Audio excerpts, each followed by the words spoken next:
season. Yeah, and this is why we do this week. It's good to prepare now. And Chris Mulcahy, our meteorologist here at WCNC, is going to cover the topic of hail today. We've seen some massive hailstorms lately here in the Carolinas, and you would be surprised the amount of damage that hail can cause. Chris will explain, and there's math. I warn you, just a little bit of math involved in this one. Every year we do something like this, saying that this is how hail forms, going up and down above the freezing level. But this year we're going to do something different. This year, we're doing some hail math, where I'm going to show you why a hailstone this size, about the size of an egg, is actually 20 times more destructive than the size of a quarter. When we reference hail, we're comparing it to everyday objects. Most of the hail that we see here is pea size, or a quarter of an inch. Hail that's 3/4 of an inch is penny size, 1.75 inches is golf ball size, and 2.75 inches is baseball size. Where over the past 10 years, the Carolinas have had over 2,400 hailstorms report over penny-size hail. For our hail math, we're going to compare a hailstone that's 1 inch in diameter to one that's about 2 inches in diameter. Let's crack the numbers. This may look scary, but hear me out. This is the formula for volume. This R cubed is what we're going to focus on, mainly just the 3. This shows that if we double the size of a hailstone, it contains 8 times more ice. So for simple math, 1 times 1 times 1 equals 1. But 2 times 2 times 2 equals 8. So the heavier something is, the more force it causes. Even a small increase in hail size can significantly increase the destructive power. A hailstone that's the size of a quarter is considered severe. That would trigger a severe thunderstorm warning. That hailstone will fall to the ground at roughly 45 to 50 miles per hour. The 2-inch hailstone is 20 times more destructive and it falls at 65 to 70 miles per hour. Larger hail is most common from April to June in the Carolinas, with May being the peak month. The largest hailstone to ever fall in the Carolinas was 4.5 inches wide. That's about the size of a CD. That's happened 13 times, 8 in North Carolina, 5 in South Carolina. A hailstone that large will fall to the ground at about 100 miles per hour, and it has 400 times more destructive power than the one that triggers a severe thunderstorm warning. I'm meteorologist Chris Mulcahy with WCNC Charlotte. Yeah, Tim, hail is one of those things, we don't often see big hail, but when we do, boy, does that cause damage. And as a homeowner and a vehicle owner, that's the worst sound is the sound of hail hitting either of those things. It is, and last year proved it. We had our worst hailstorm since I've lived here in Greensboro. 2-inch hail, pretty widespread around the city. There are still people fixing roofs, fixing cars, all those things. We're not used to it, but when it happens, it can be a big, big problem for sure. Yeah, thanks everybody for joining us tonight. We'll continue with Severe Weather Awareness Week. Tomorrow is actually the tornado drill for the state of North Carolina tomorrow. Stay tuned. We've got more election coverage coming up on The Plus next.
Well, welcome to our election night coverage. We are your election headquarters here on WCNC Plus. Appreciate your time.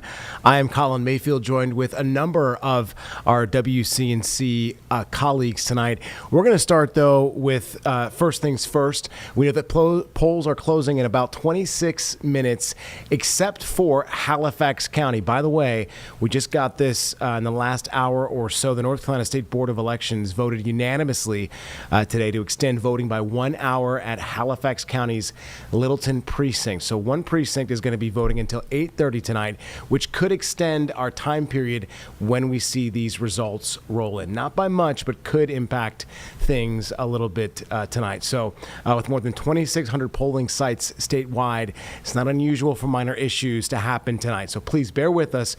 We have complete team coverage for you tonight. We're going to go through some of the biggest races. Let's start with the U.S. Senate.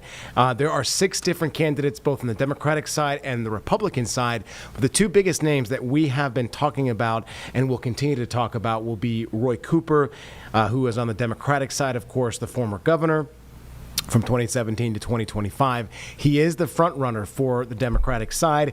On the Republican side, we have Michael Whatley, a Trump-endorsed GOP candidate who has been obviously widely talked about, and we expect this to be a widely spent and fundraising race, possibly one of the biggest fundraising races we've ever seen in the United States history. So it's going to be a big one. And then let's go to the U.S. House of Representatives for North Carolina specifically. We've got all 14 congressional districts that are up this cycle. That will, of course, happen tonight. We'll see those names roll in. Key contests include some competitive primaries in several districts. We do have Ben Thompson on hand. We'll get to him in a couple of minutes. We'll go into much more of these races for us specifically. Let's go to the North Carolina State Legislature, because the state Senate and the state House seats, they both have things that are going to be on the ballot tonight with primary contests in many of the districts across our state. These races determine, of course, the control of the General Assembly. You've heard that supermajority thrown around. This is why they're able to do that, because of primaries and, of course, election nights like this. So the most important race that we are going to watch tonight will be the Republican primary in District 26.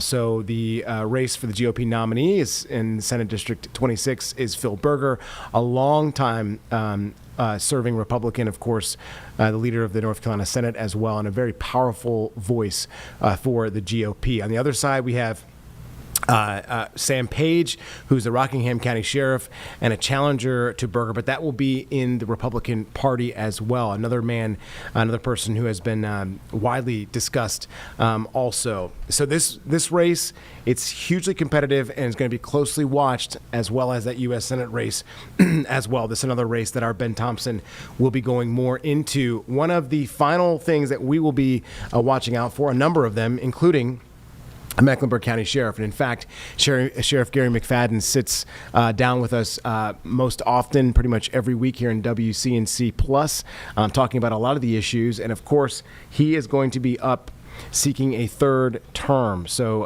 it's a Democratic primary for sheriff. Important because there's no Republican candidates. So the primary likely deciding the sheriff for the general election as well. So we've got Garry McFadden, who's the incumbent, Rodney Collins, Antoine Nance, and Ricky Robbins. And we've heard from each of those individuals, and we'll continue to do so throughout tonight.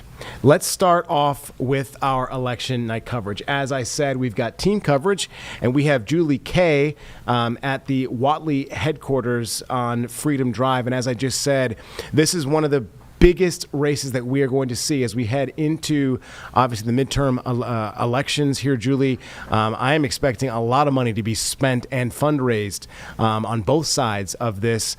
Seems to be quiet tonight, but of course, Michael Whatley does have the president's endorsement, correct? Yeah, a lot of support from Michael Whatley, and I know behind me it's looking fairly empty, just a bunch of reporters, but over on this side is where the party is really happening. I haven't seen Michael Whatley yet, but his team is here. His supporters from around the area are here. I just spoke with Abdul Ali, who leads the 12th District GOP here in Mecklenburg County and the surrounding area. So there's a lot of big names here in Mecklenburg County who are out to support Michael Whatley. Now, you mentioned fundraising power. When we talk about Michael Whatley, former RNC chair, think about all the connections he has to to really make this a huge race. At the same time, Democrats are pouring a lot of money into former Governor Roy Cooper. They see this as probably one of their best, if not their very best chance at switching a seat in Congress from Republican to Democrat. So this is going to be a hotly contested race, assuming everything goes as we expect tonight, with Michael Whatley securing that Republican nomination. President Trump's endorsement is going to be key in that. That's what we're hearing from people in the room. That's what we're hearing from people online as well. I mean, Trump has been a supporter of Watley for a very long time, not just with his endorsement, but also prior to. He was the one who recommended Michael Whatley for that RNC chair position in 2024. And so this is a long-standing partnership between the two of them that's going to go a long way with North Carolina Republicans. The big question, is it going to go all the way over to those moderates, those independents, when we talk about the November election, the general election coming up, with he's facing Cooper, who has a lot of support here as well. We're going to be here all night long, of course. Those results are going to be coming in a little bit later because of what's going on in Halifax County. I told you I spoke with Abdul Ali, 12th District GOP chair. He said he's just thankful that the problem there was with the building, not with the actual election machines, and so hopefully that gets cleared up quickly and people will be able to keep moving. But a lot of nervous energy, excited energy to get those results, Colin. Absolutely, I would expect that, and of course, I'm sure they'll be rolling in once polls close at 7:30 in about 20 minutes. Julie, of course, thanks for holding it down at Watley HQ. We're going to go now to Cooper headquarters, Cooper Camp, as I like to call it here. We've got Kevin Kennedy from WFMY who is going to join us here. And Kevin, as I said earlier, former governor, Mr. Cooper has had a lot of things to say over the last couple of months. Specifically, one of the things I remember is about health care, expanding, obviously, Medicare and Medicaid in the state. That's going to be a big topic of discussion, among other things here. Set the scene for us tonight there as you are at Cooper Camp. Yeah, good evening from Raleigh. As you mentioned, Roy Cooper, certainly the headliner tonight. A number of dignitaries expected to show up at this Democratic Watch Party. The party spout should get started here maybe about 15 or 20 minutes. A number of folks are going to be here, but certainly the headliner will be former Governor Roy Cooper, who is hoping to vie for that U.S. Senate seat vacated by Thom Tillis. Now, as you mentioned, Cooper is a two-time former governor, a two-term governor, a four-term attorney general. This is a man that, if you talk from a Democratic Party standpoint, to go up against anybody when it comes to trying to secure this U.S. Senate seat, boy, Roy Cooper is certainly the man. This is simply, I guess, the closest thing we talk about North Carolina politics to a sure thing. He is 10-0 when it comes to elections. If you include primaries, he's 20-0. The man just simply doesn't lose elections here in North Carolina. Now, there are 5 other candidates vying for the Democratic, for that U.S. Senate seat. However, certainly Roy Cooper expected to win this fairly comfortably and then just kind of move forward from there. And then really it's all going to come down to November and the main election. That's where they hope to actually kind of flip that seat. We were talking about that just a little bit ago. They really want to try to flip that seat. Right now, the Republicans dominate the Senate 53 to 45, and there are 2 independents. They want to get at least flip 4. Certainly, Cooper would have a good opportunity to be one of those flips here in North Carolina. We'll be here all night. Roy Cooper expected to actually join us at some point around 9:30 or something like that. We'll go ahead and try to bring that to you live when he does. For now, though, we're live in Raleigh. Kevin Kennedy, WCNC News. All right, Kevin, thank you so much for that report. Folks, we're going to take a 2-minute break here on WCNC Plus. Of course, we'll have more election coverage right after this. Stick with us, please.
Welcome back to WCNC Plus. I'm Colin Mayfield. We're going to have Ben Thompson here in just a minute, but I do want to let you know that, again, polls are going to close at 7:30. You probably know that. If you are in line and listening to us, or maybe you know somebody who is in line, stay in line because they will allow you to vote as long as you are in line at your precinct by 7:30. They will allow you to vote. Now, we do have a precinct in Halifax County here in North Carolina that will stay open until 8:30. That has been mandated by the State Board of Elections. They voted on that unanimously earlier today to extend that voting. So we could have some results that will trickle in, but we expect to have things for you here in the coming hours. Let's go to Ben Thompson because we just heard from Kevin Kennedy from WFMY talking about the nuances that a lot of these races could have an impact on. And there's a lot up for grabs here, especially the Senate seat here in North Carolina, obviously for the U.S. Senate. Rifle through the other things that we have, Ben, that we should be looking out for tonight. Yeah, I mean, in fact, Colin, a lot of cases in some of these districts and some of these races, I think about the Mecklenburg County Sheriff's race, tonight will be decisive because there's not going to be either a real challenger in the general election in some of these races because in the congressional districts they're quite gerrymandered, or in some cases the opposition is going to be relatively weak, that the winner of tonight is going to go ahead and be the winner come November as well. So it is going to be quite decisive in a number of races. As you mentioned, voting is going to continue for another hour in Halifax, North Carolina. What that means basically for all of our viewers here on WCNC Plus is that we were expecting to get results starting in about 20 minutes originally. That's how we started off our day, expecting results to come in between 7:30 and 7:50. That is now going to be pushed back an hour. So this map, these races are not going to start filling in and populating for at least probably another hour and 15 minutes. So it is going to be a later night than we expected. Now, for some of the races, Colin, you mentioned the Senate race. That's probably the most high-profile marquee race in this primary. I will tell you, it might not be the most influential, and I'll explain that in just a second. But let's go over it.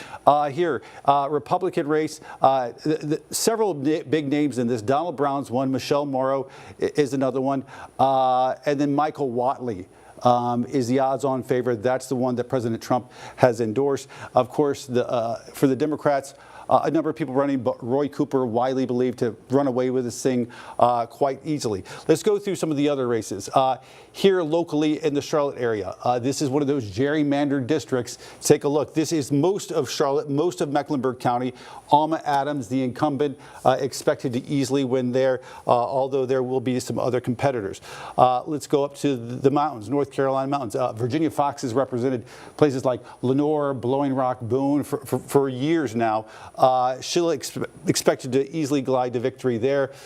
Tim Moore, this is a more interesting race. Now, Tim Moore, former North Carolina House Speaker, now Congressman, represents this sliver of Ballantyne, Blakeney, West Charlotte, west over to Gastonia, Shelby, Morganton, Forest City. He faces a challenger by someone who admittedly is a Democrat, but decided to run in the Republican primary, making a statement about gerrymandering. Keep in mind that's redistricting, drawing the districts so they favor one party or another, to make a statement. It's believed that Tim Moore will still win this, but if she does better than expected, that will be an interesting thing to watch. Congressional District 8.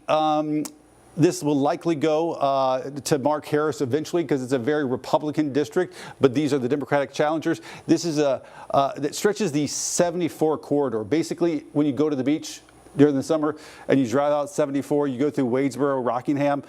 This is the district we're talking about right here. Another district. This is up District 10. Pat Harrigan's the incumbent.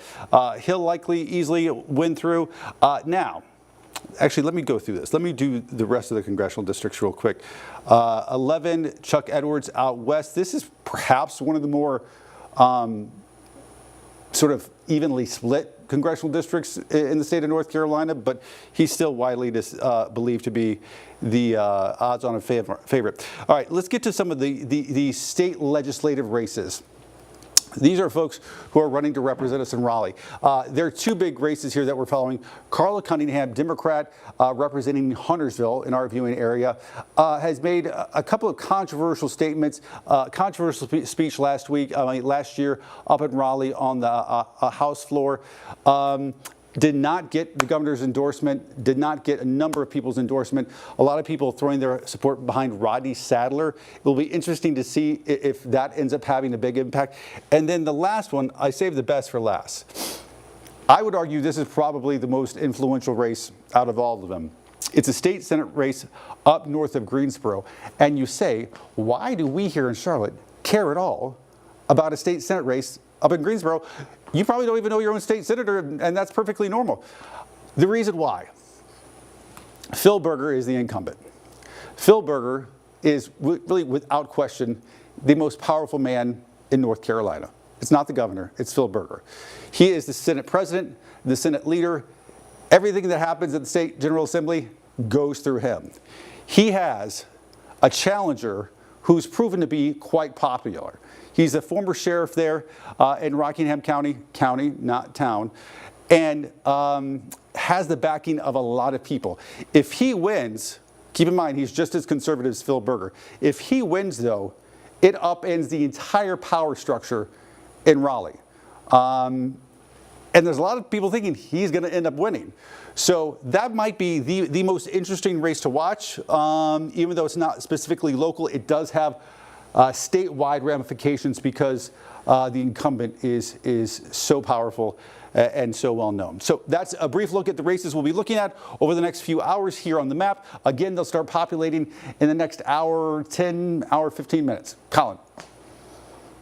Well, and that proves why we dragged Ben Thompson back in tonight, because we will not get those type of nuances without you. So appreciate your time, Ben. Thanks for explaining that. I don't know if that's a good thing or a bad thing, but it's something. I won't let our managers know. Oh, well. All right. We'll check in with you soon. We do, as I said, have team coverage of this. We're going to go to the sheriff's race here in Mecklenburg County, which is another very interesting race. We have been covering very specifically, of course, seeing a lot of some of the fractures within the department itself. And of course, we do have Nick Sturdivant, who has had a lot of discussions with some of the Mecklenburg County Sheriff candidates who would like to become the Mecklenburg County Sheriff. Nick, you are at, I do believe, Ricky Robbins' headquarters tonight. Talk a little bit about the atmosphere there and what they believe could be the outcome of the night there. Yeah, so we are at the watch party, which is right across the street from South Park Mall. To your point, Colin, I got a chance to speak with the three men that are vying to become the next sheriff of Mecklenburg County. So right now, folks are starting to come in to this watch party for Ricky Robbins. That's the watch party that I'm at. Again, this is across the street from South Park Mall. I got a chance to speak with him about a week ago on 704 Unfiltered on WCNC Plus. A wide-ranging conversation from growing up in Charlotte. He's a Charlotte native, been here his entire life, to working with CMPD. He's been with CMPD for about 30 years in different capacities. But again, we talked about his platform. I wrote down some notes from that interview. It's about a 30-minute interview that we had there on WCNC Plus 704 Unfiltered. We talked about sort of what he wants or what he envisions for his role as sheriff is if he's elected, if he wins tonight, and that is having a proactive approach. Being hands-on, especially when it comes to major incidents, and also public safety, which is a big concern here in the Charlotte area, Mecklenburg County area. He talked about being visible, also talking about reopening Jail North, which is a hot topic here in the area. There's been so many discussions. He said we need to reopen Jail North to keep those young people who go to that juvenile detention center closer to their families.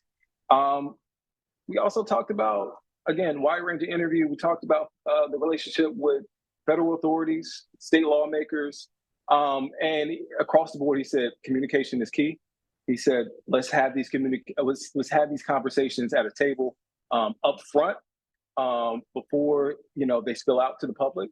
So again, those are sort of the things that Ricky Robbins wants to make sure happens if he's elected as sheriff here in Mecklenburg County. But again, we are here at the watch party I'm kind of peeking in. Everything is sort of set up here in the ballroom here across the street from South Park Mall at a hotel as folks are starting to come in, and everything is set up. So we'll continue to keep our eye on not only the results, but what plays out here at the watch night party.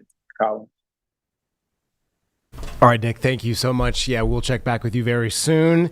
Could be a raucous evening there in South Park. We'll have to see. Well, let's go over to our other amazing reporter, Jane Monreal, who is with Garry McFadden's troop as well. They're at the headquarters, and I know you have spoken to Sheriff McFadden specifically himself as well in person. He seemed to be very confident going into tonight. What's your takeaway? And it sounds like they're already partying, Jane. Here at Varsity Lounge in Uptown. It's like arriving to, the beginning of the party, right? The music's on, they're getting warmed up, they're still kind of setting up the tables, the glassware, a few early arrivals as doors open here at 7 o'clock here in Uptown. But yeah, right now I'm feeling the party vibes. Sheriff McFadden, of course, is expected to be here in later on tonight. But yes, I have talked to him in the past a number of times. He has said that these recent controversies, including the petition from Representative Carla Cunningham to remove him from office, as well as his testimony at the oversight hearing in our state capitol, is all part of a smear campaign. He running, of course, against the other three Democrat sheriff candidates, all with law enforcement experience. And so it really is just a matter of style, right? So the sheriff has been proactive in front of the media, taking questions where the others we have seen sort of just, we're going to keep things a little closer to the vest. So it's kind of a style thing. I've talked to maybe a handful of people who've arrived here so far, associates of the sheriff, who say that they're here to support him, and it's all in God's hands. So I would say cautiously optimistic for a victory tonight from this camp. But again, it is just the early stages as we watch those votes come in. By the way, I told them to put the WCNC app on one of the monitors, Colin, so I'm watching you, but it's like, it's there in the middle of the bar, so we'll get to that a little bit later. We just wanted to set up here in the corner, get out of the way. I'm trying to persuade them to put WCNC Plus on all the monitors, so we'll see. I'm working on them slowly but surely. All right, Jane. We're Yeah. here in Uptown, Jane Monreal, WCNC Plus. Appreciate the shout out. Yeah, have them turn us all on in every monitor that you can. Appreciate you being there, and of course the night will heat up, and Jane will be there for us. Jane, thank you. We're gonna take a quick 2-minute break, guys. More coverage from your election headquarters here on WCNC Plus continues right after this.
Welcome back, everyone, here to WCNC Plus. We're going to get to this GOP nominee for Senate District 26, which you heard Ben Thompson talk about Phil Berger being literally the most powerful man in government here in North Carolina because of his power and the supermajority that they have there within the North Carolina Senate. He's a longtime Republican state senator himself, been a leader in state politics for over 2 decades, but this is a very interesting race against Sam Page. So we're going to turn to WFMY's Nixon Norman, who is in Reedsville, North Carolina right now at the headquarters. As I just said, Nixon, Phil is one of the most powerful, not only Republicans, but just legislators in this entire state of North Carolina. But this match, this potential upset with Sam Page, does have some interesting connotations for the night.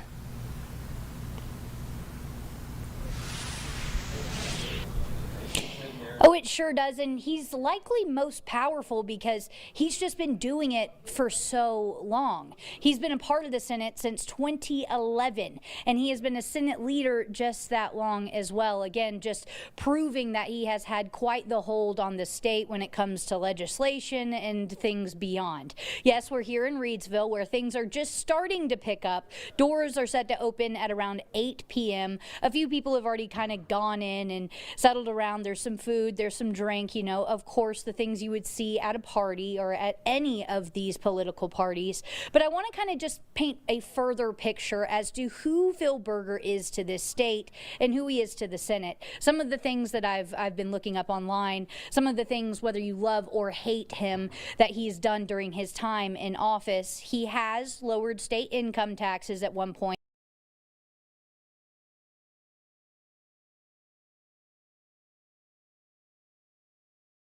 And things like abortion here in the state. Not only has he been one of the longest running leaders in the state, he also has some background that help him with the things he does. He's a former attorney, so of course he can take any of that experience to what he does in Raleigh. And of course, I just want to look down at my phone one more time.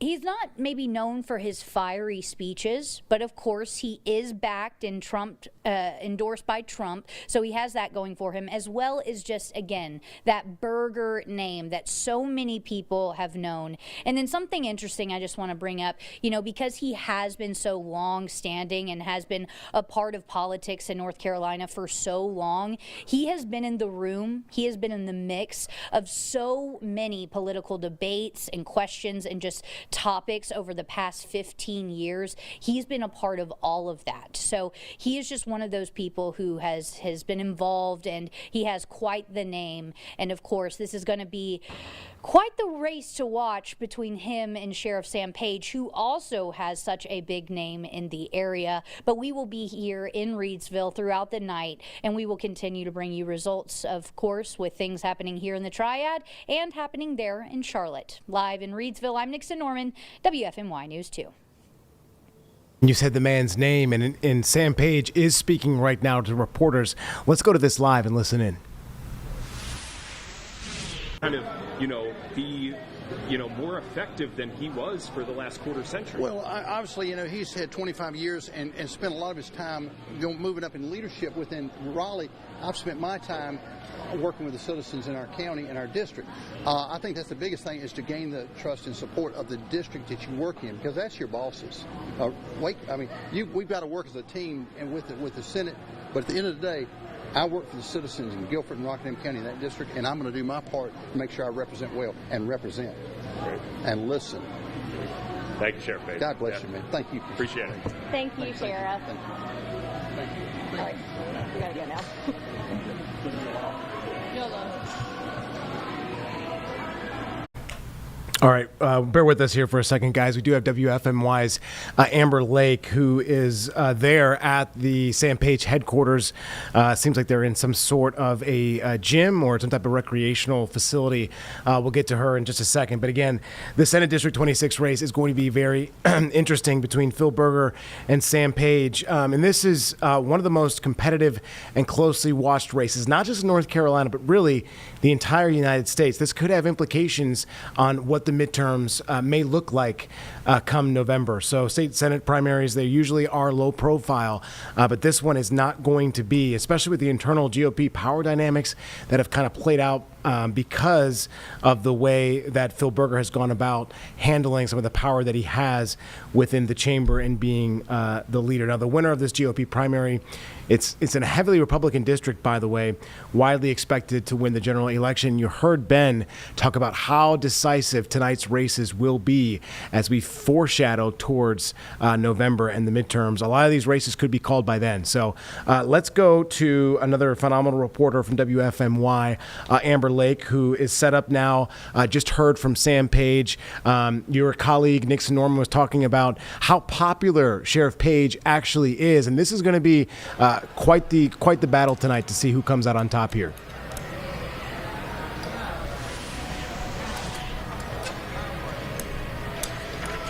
Yes, it really is. And I mean, calling me phenomenal. You're making me blush over here in Guilford County. We just talked to Sam Page. He said that it has been a very busy day for him, as you can imagine. He said he's got a lot of thumbs up when he's gone to the polls today. He's talked to a lot of people who said that they're ready for a change. They're ready for someone new to step in, that being Sheriff Sam Page. And if that does happen, that's going to be a 25-year career that's coming to an end, just for another career boost to happen. We just chatted with him. He said that he is excited for tonight.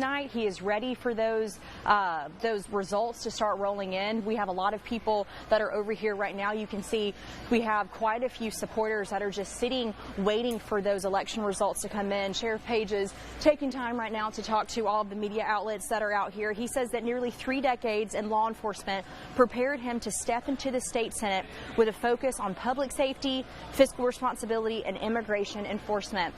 And of course, we have been talking to Sheriff Page for the past couple years. I mean, I've been with WFMY for a couple years now, and he is really staying strong on those topics and those mores that I'm sure that we've talked about with our other reporters as well. I mean, he says that he is ready to step into this new role over here.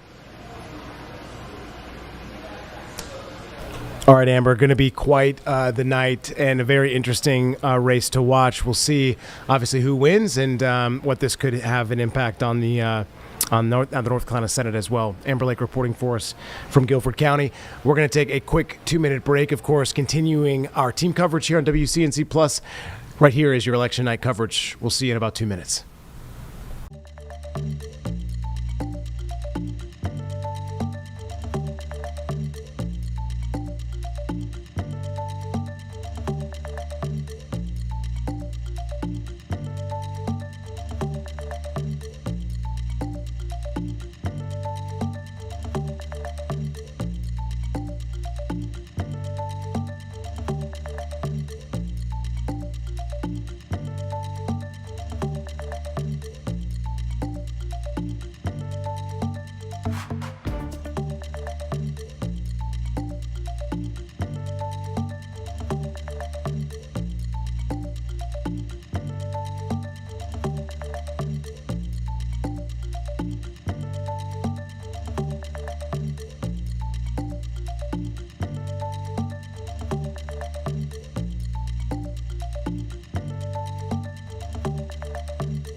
All right, folks, welcome back to our election night coverage. We're going to go here to Ben Thompson in just a second, covering, I do believe, the District 12 race, which we have seen and heard a lot from Congresswoman Alma Adams, not only just the last couple of months, but the last few years. She's been serving in the U.S. Congress for quite some time. This is going to be another big race here, Ben. Of course, Alma Adams, though, really a household name at this point in North Carolina, at least, right? You know, she is here in the Charlotte area for sure. And I'm starting off with this because some things that you want to look at in the next hour. We're still probably an hour away from getting results in. That's because some voting issues out east, in the eastern part of the state, have delayed some of the results coming in. So when they start coming in, I want to sort of help you be able to read the tea leaves here. We're expecting that early voting numbers will be counted first. So the first batch will be a large number of early voters. What we know so far from the statistics from early voting, from the data we've looked at, is the early voters are tending to lean more Democratic. They're leaning more urban. And the independent, unaffiliated voters are tending to lean Democrat as well. So I pull up a district like this because Alma Adams, mainly the Charlotte area, will probably get a bulk of solid blue numbers here, for one, because this is a blue district, but also because early voting rates were high, because it's an urban area, and because it's a Democratic area. So oppose that to say, we'll say like District 10, which is up towards Statesville, Hickory, Troutman, a slightly more rural area. Those numbers will, for one, lean more Republican, but also will probably come in a little bit later because there won't be as many early votes. That's if trends hold. Trends might change, but based on what we've seen from early voting, that seems to be the case. And Democrats feel pretty good going into tonight that they have overperformed so far. And speaking to political professors, experts, analysts, it appears also that so far early voting numbers have outdone 2022 is what we look at, an off year, but also 2024, which was a presidential race, which that's surprising to a lot of people that that usually gets the highest turnout. And so far, at least early voting, it seems like we have a bigger turnout here. This is the big marquee race for Senate. Widely expected, Roy Cooper will easily glide through victory here. He faces then in the general election a much bigger path, a much bigger competition. Looking like he'll go up against Michael Whatley, but as you can see here, there's a long list of Republicans running tonight. Donald Brown's another relatively known person, and Michelle Morrow, you might recognize her name. She ran for state superintendent back in 2024. Had some controversial things to say about a variety of topics, but you might know her, you might recognize her name. The reason why this race is so important, and why it will be again important come November, is because Democrats nationally are trying to win back the Senate. And there's only a few Senate races up for grabs come November. There's Texas as well. If Democrats can win back a few of these, they'll be in control of the U.S. Senate. And this is one, keep in mind, currently held by Thom Tillis, who's been there for 2 terms. He's leaving. This is one Democrats feel really good about, that they might actually be able to win this one back and get victory in the Senate and get control there, which would completely change Washington, D.C. as we know it right now, which is Republican rule in not only the White House, but also the House and the Senate. Once you go into some of the congressional districts, we mentioned Alma Adams earlier. There's several others. These tend to be gerrymandered. And what we mean by that is these districts were drawn specifically to benefit Republicans. And that's not an insult. That's just the way it is. And Democrats did the same thing when they were in power. So, and it's legal. It's not pretty, but it's legal. And so these are designed to be very easily won. So these Democrats are all going to run. Somebody's going to win. They're going to go up against Mark Harris unless he faces a huge scandal, which has happened in the past. He'll easily win because it's such a heavy red district. And you could go back and you could say the same exact thing about Alma Adams. There are Republicans running in this district. You see them right here. Unless some huge scandal breaks out, Alma Adams will easily win. And that's not trying to, spoil this. It's just math. The demographics of a district. The difference between a very blue district and the difference between a very red district like this one, or here's another one, Virginia Fox. This is up towards the bounds. And this includes Boone, Blowing Rock, and you say, oh, Watauga County, that's a bluish county because home to App State, things like that. But it's surrounded by much more red areas as well. And that is by design. And then just to go back to that Senate race we've been watching, I feel like we need to hit this a lot because it's an important one.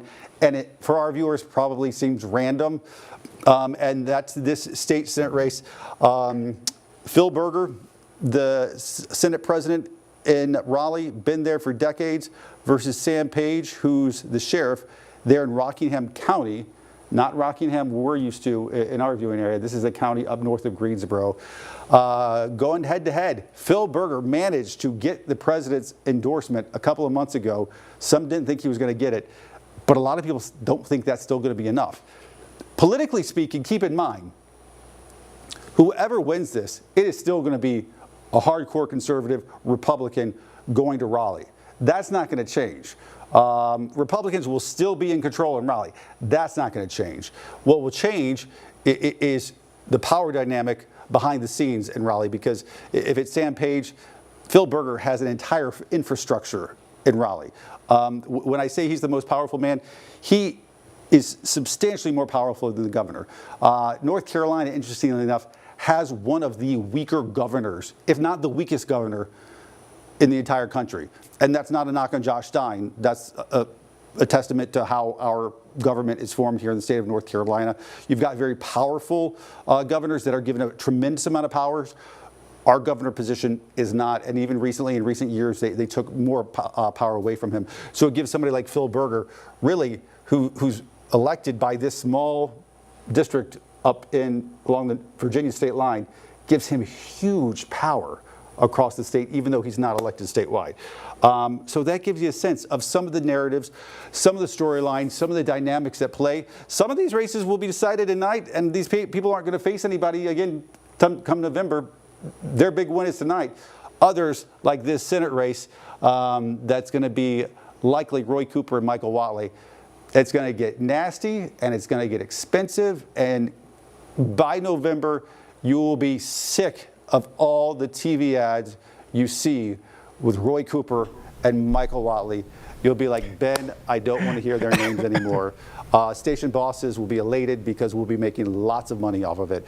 But yeah, just be warned now. Colin? You're giving all our secrets away, Ben. Right. Come on now.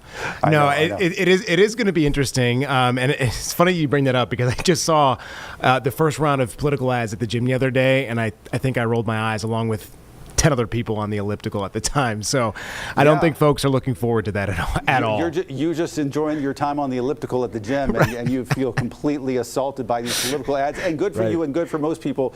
They're going to stop after this, but they'll kick back up probably September-ish. That's when they'll probably start again. All right. Well, get ready, Ben Thompson says. Ben, thanks so much for breaking those interesting things down for us. We're going to have more from Ben here throughout the night, of course. Don't forget, WCNC Plus is your home for election night coverage. And, of course, if you are watching, perfect. But tell your friends and family to join WCNC Plus on their streaming device right now so they can watch us as well. We'll see you in 2 minutes.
Welcome back, everyone. Now is the time for expert analysis as we see some of these results roll in. As we said, by the way, please be patient with us. The results might trickle in tonight. We do have part of a precinct, I should say, in Halifax County, North Carolina, that will be extending voting hours till about 8:30. So that precinct will stay open for 30 minutes plus, but we'll get more information on the results to you as soon as possible. Let's bring in Miss Martha Kropp from UNCC. Martha, we've spoken before, so it's great to have you on once again. Good to see you as well. Thank you. Yeah, thank you. Very interesting. By the way, I do have a PhD, so you can call me Dr. Croft if you like. There we go, or Dr. Martha. Congratulations. Well, appreciate your time. Again, I'm sure it's been busy in between gaining that amazing PhD as well, so it's good to have you. Talk a little bit about what you were looking for tonight, Martha. Obviously, we've talked about the Senate race, a number of other District 12 with Alma Adams, the sheriff's race here in Mecklenburg County. But that Senate seat could really have a big impact on not only the midterms, but of course how legislation, goes through the entire United States and Congress over the next 2 years as well, depending on what we see between Roy Cooper and Michael Whatley, right? You're absolutely right. Your analysis is spot on. That Senate race is going to have a fairly large effect on probably all of the other Democratic races in the state of North Carolina, and Republican races, anything all the way down the ballot. I think that's definitely something we're going to see. And of course, I'm sure that you all have talked about that you expect Roy Cooper to win and Michael Whatley for the Republicans to win his primary as well. What I look for in this, even though a lot of observers are saying it's pretty mostly obvious who's going to win, what I was looking for is how big a turnout and number of voters that are actually turning out for this primary to cast their ballot for Roy Cooper now, to really give him that endorsement now. But the next thing that and of course Michael Whatley is the same, but I think that the Democrats are watching this way more closely because they view North Carolina as one of those races where we're going to see a possibility of flipping the Senate. One of probably 4 different races that the Democrats are watching especially careful. And so, and in the Senate's especially important. Of course, the House is as well. Some things to consider, they would be less likely to pass things that Trump would pass if Roy Cooper were to win the race in November. Also the Senate has a role in things like removing someone from office. So it's definitely one we're watching. But of course, I don't know that Alma Adams folks are too concerned about her tonight. But of course, you're always watching that, along with the fact that across the state of North Carolina, we're working with new maps for Congress.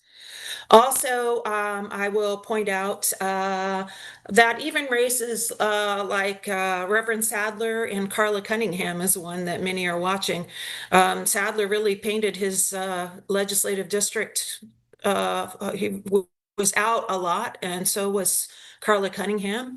I don't have data on how much they spent, but I know that they painted their district just blue with flyers for this particular race. So that's one, of course, to watch. And Garry McFadden, I think experts, most would say he's likely to win. Right. But, anything can happen around here. Yeah, that's for sure. We've seen it happen before. Indeed. I just love hearing your 30,000-foot view, bringing in other races that we haven't really thought of. So that's great that you're looping in to some of those races that, folks sometimes wouldn't necessarily know about if they don't live in Mecklenburg County, right?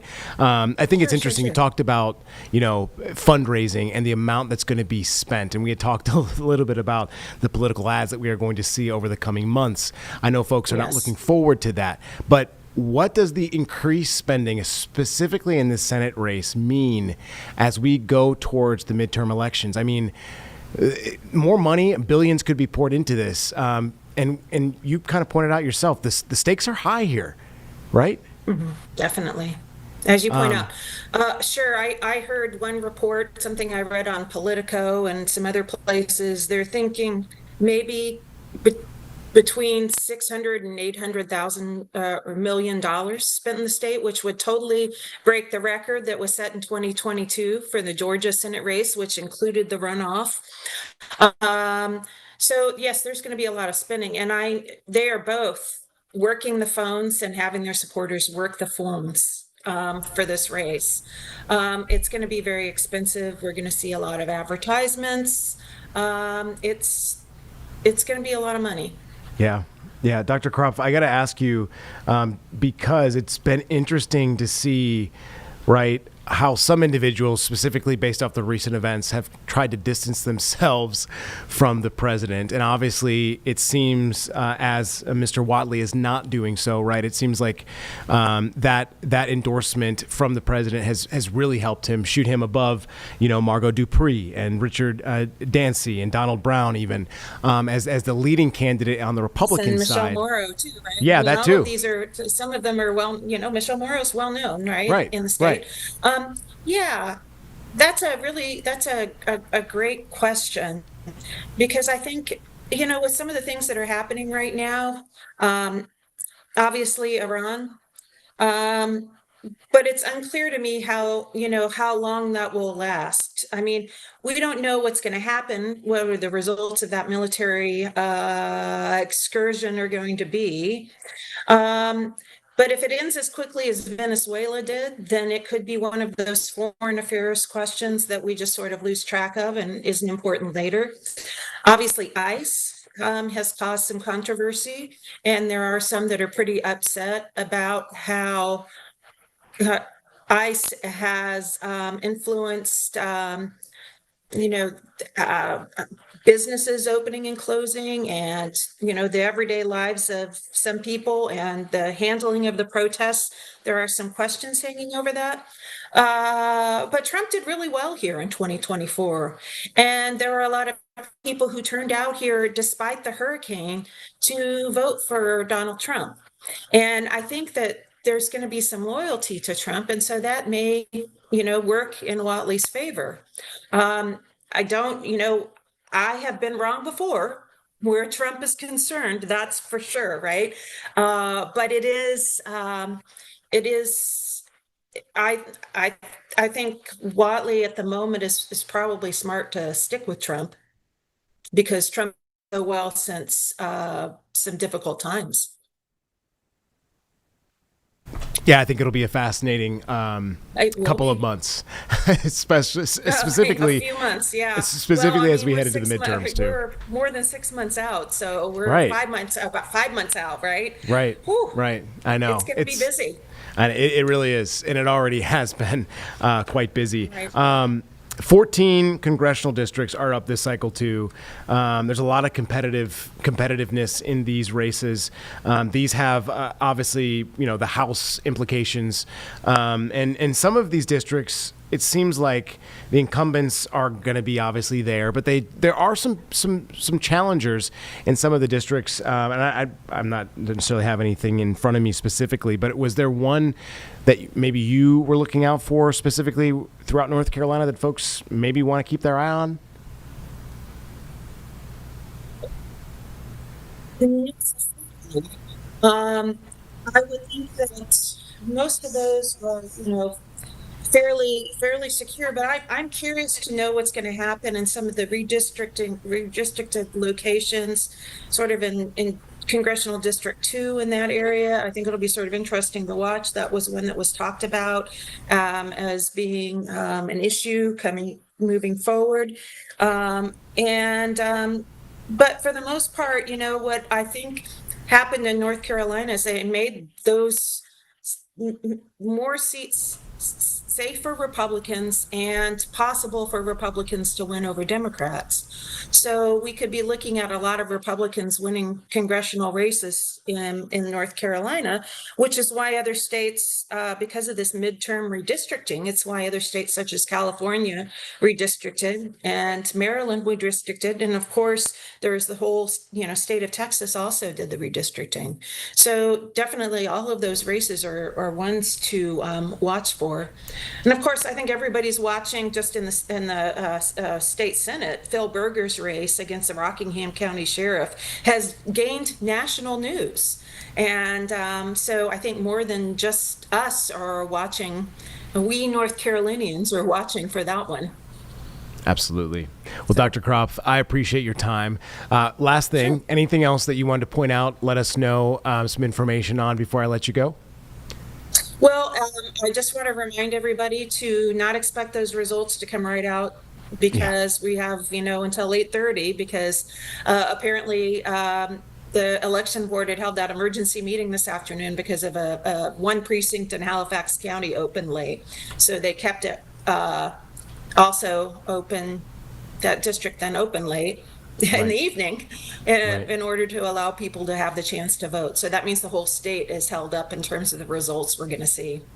Yeah, so folks, please bring your patience tonight. And of course, be patient. Yes, as the doctor just pointed out, we will have those results. Dr. Kropf, congratulations again on your PhD. You certainly deserve it. And I appreciate your time most certainly here on WCNC Plus. Thank you. All right, guys, we'll take a 2-minute break and be right back.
Thanks for joining us again here on WCNC Plus. I'm Colin Mayfield. We are watching a number of races, obviously, not only in Mecklenburg County, but across the entire state of North Carolina. One of the biggest ones is going to be the U.S. Senate seat that is going to be up for grabs after incumbent Senator Thom Tillis is not seeking re-election. Obviously, we've seen a reinvigorated, almost a very spry Senator Tillis over the last couple of days. In fact, we had here on WCNC Plus an admonishment that he had against Miss Noem today on the DHS and some of the questions he's had not answered and is looking for some of those answers. So again, very interesting as we get to this U.S. Senate race, which is set up for Roy Cooper and Michael Whatley, although there are a number of other candidates.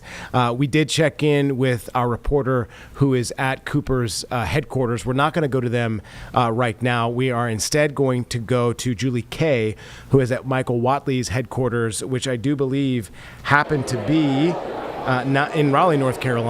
Excuse me, not in Raleigh. Here in the area. Sorry, Julie, getting my places mixed up here. Talk a little bit about how big this race is going to be. Ben and I talked a little bit about how much money could be spent on this and the ramifications of that as we go to the midterms. Well, Colin, we got really lucky. This assignment's only about 15 minutes from the station, so not all the way in Raleigh tonight, luckily. We're at Noble Smoke and just a little bit west of Uptown, and it's really started to fill out because this is really the place to be tonight, as you said. This is a really huge fundraising race on both sides, but with Michael Whatley being the former RNC chair, Republican National Convention chair, very recently, he has a lot of connections. He also has an endorsement of President Donald Trump, and that is really why we expect him to push through tonight quite easily. He does have some other competitors, of course, both Cooper and Watley do, but Don Brown, I know, is at a watch party in Monroe. He's a former Navy officer, also Michelle Morrow, former candidate for state superintendent, and so some names that we've seen come up a few times, but Michael Whatley we expect to push through, and it sounds like that is the atmosphere in here as well. Of course, these are a lot of his supporters. You can't see them behind me, but they're in the room to my left, just kind of communicating with each other right now and speaking to reporters and giving their opinions on how things are going, and they all feel very confident that this is the way it's going to go. So, of course, long ways to go tonight. As we've been talking about, Halifax County is a bit delayed, so the results are going to be coming in later than we expected, but the energy is still good, and it is a huge, huge race, so I know that they'll be watching very, very intently as those results come in. All right, some interesting moments as we lead up to, obviously, polls that have already closed here at 7:30, besides one precinct in Halifax County, waiting for those results to roll in. But obviously, Julie, things are getting a little bit more excited there behind you. Of course, we'll continue to check in with you there at Watley's headquarters. We're going to take a quick 2-minute break and return with more elections news for you right here on WCNC Plus. See you in 2.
Welcome back to our coverage here. I'm Colin Mayfield on WCNC Plus. We have a team of experts joining us tonight, so we appreciate their time. We're going to go now to Amy Sentimentes from Queen's University, a political science expert. So we appreciate your time, Amy. Thank you so much for joining us. I wanted to start a little bit about the new redistricting maps because these congressional primaries are going to be held on this new map. So they drew these new district boundaries in 2025. We saw, right, this push in Texas, right? And then it moved to California. Then in other states, North Carolina, a number of others questioned what they were going to do. So I think folks remember that. But how does that play out with where we're at tonight in some of these races? Can you explain that for us? Yeah, I think it's a great question. It remains to be seen exactly what's going to happen tonight, but I think it really reinforces the fact that primary elections draw they have different patterns involved in the voting in primaries. And so we see in certain races some really unorthodox campaigns being run. I know Kate, I'm forgetting her last name, and Davidson running against a powerful Republican incumbent. She's running as a progressive Democrat personally, but running in the Republican primary because she knows she can't win as a Democratic candidate as a result of the redistricting efforts. And so both parties have used these tactics over the years. I think voters are being aware of this a lot more lately, and so it has also motivated them to turn out in higher numbers to articulate their concerns and also to make their voices known, and potentially, if they are disaffected voters from the independent side in many of these races, they might cast their ballots for a candidate who's running in a party they never planned to vote for, who may share their ideological goals and values. Perfectly for us there. That sets the stage perfectly for us there, Amy. Another thing that I wanted to kind of ask about is, runoff elections. And I only ask about this because a lot of these primary matches are very competitive. They are going to be, in a lot of instances, very close. And I just want to let folks know in primaries, specifically in North Carolina, the second place finisher may request a runoff election if the top vote getter received 30% or less of the vote. Now, I know it's hard to bring out a crystal ball and foreshadow to see, but we could be in territory where a lot of these candidates ask for that, specifically with such a decisive midterm election ahead, right? Do you think that could be potentially the case? I think it's more likely in states like Texas that have a 50% cutoff as opposed to North Carolina, but the potential is obviously still there, especially in these fields with so many candidates running in each of these races. So that makes the potential increase. But at the same time, I think in North Carolina, that 30% threshold is easier to meet than the 50% threshold in Texas and in other states. All right. And I was talking about spending. Some of these races are going to be some of the most expensive in United States history. And it seems like, there's been a push from, I do believe, the grandson of JFK in New York to ban super PACs. I'm not sure how much backing that has from congressional members, but this seems to be the new era, the new wave of these candidates with just eye-watering sums of money behind them to try and fundraise. What should Americans know about that, and how does that impact, American elections as we go forward? Well, we've seen since Citizens United that spending definitely has increased. But interestingly, we know from election analysis in presidential and midterm elections that it's not always the candidate who raises the most money that wins the election. So while people are alarmed by these trends, I don't think it necessarily predicts the results exactly every single time.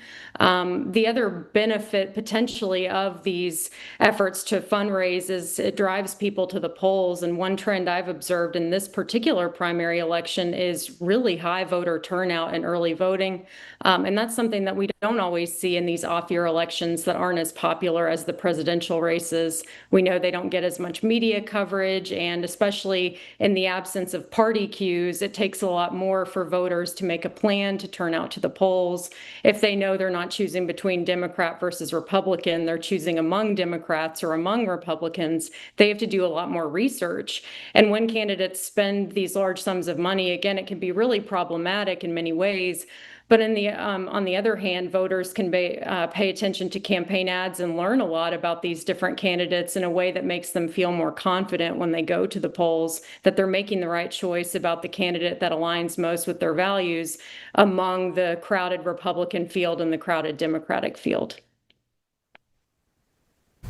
Well said, Amy. And I got to talk about the SAVE Act specifically because I think people in North Carolina, we were talking about provisional ballots, right? The Board of Elections here talking about, bring that ID. If you don't have it, they give you a provisional ballot. That could be gone by the midterm elections. And in fact, with this Safeguard American Voter Eligibility Act, it's really asking for people to present a government issue identification. So it has to be, a real ID, a passport, a military ID, or another official photo identification when casting a ballot. That seems to me that this could have large implications to who turns out, right? How many people come out, specifically for the midterms if this does get passed. And it's kind of divided congressional Republicans and Democrats.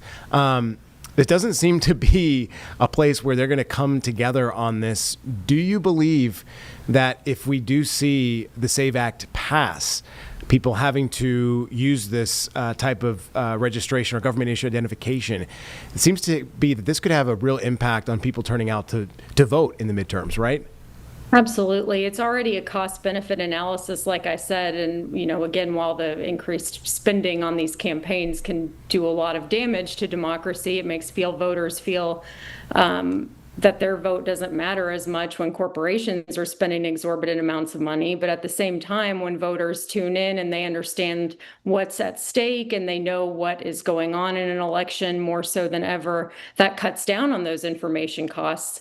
But additionally, they do have to make time to vote. And in some states where they only have same-day voting, you have to request an absentee ballot ahead of time. You have to make plans if you're working to take off work because the election is held on a weekday. You have to understand registration requirements that differ between states. And so we already know that the costs are there. This is just adding one more cost. However, we could potentially see the benefit of voting. People know the stakes are a lot higher, so they might decide they want to turn out and they take that time to make a plan and get those IDs if they are required. But I certainly would probably guess it would decrease turnout initially as people are adjusting to the new requirements.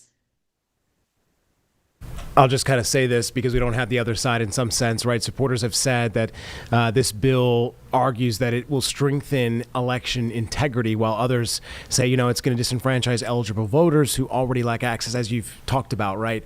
Required forms of documentation could have an impact as well. So some interesting things as we go towards the midterms, but I got to get to the primary first. Anything else, Amy, that I didn't ask you that maybe you deem as important, obviously, or interesting? Anything that comes to mind? I just think it's really interesting to see the fissures emerge in both political parties on both sides of the aisle as we see popular candidates running in these competitive races. We've talked about the increased spending in different races in this primary, but also I think this election night will give signals to both sides about which candidates have the best chance of winning in November. And it will be really exciting to see some of these races in Texas, North Carolina, and Arkansas who are holding primaries tonight. It's going to be a fascinating ride in the next couple of months. It's going to be very interesting to watch. Miss Amy Sentimentes from Queen's University. Amy, thank you so much for joining us tonight. Thank you. All right, guys, we're going to take another 2-minute break. Again, we've got more coverage all the way up until 11 p.m., so don't go anywhere. We'll see you in 2.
Welcome back, everyone. Nick Sturdivant is joining us tonight. He and Jane Monreal have their eyes on the Mecklenburg County Sheriff race.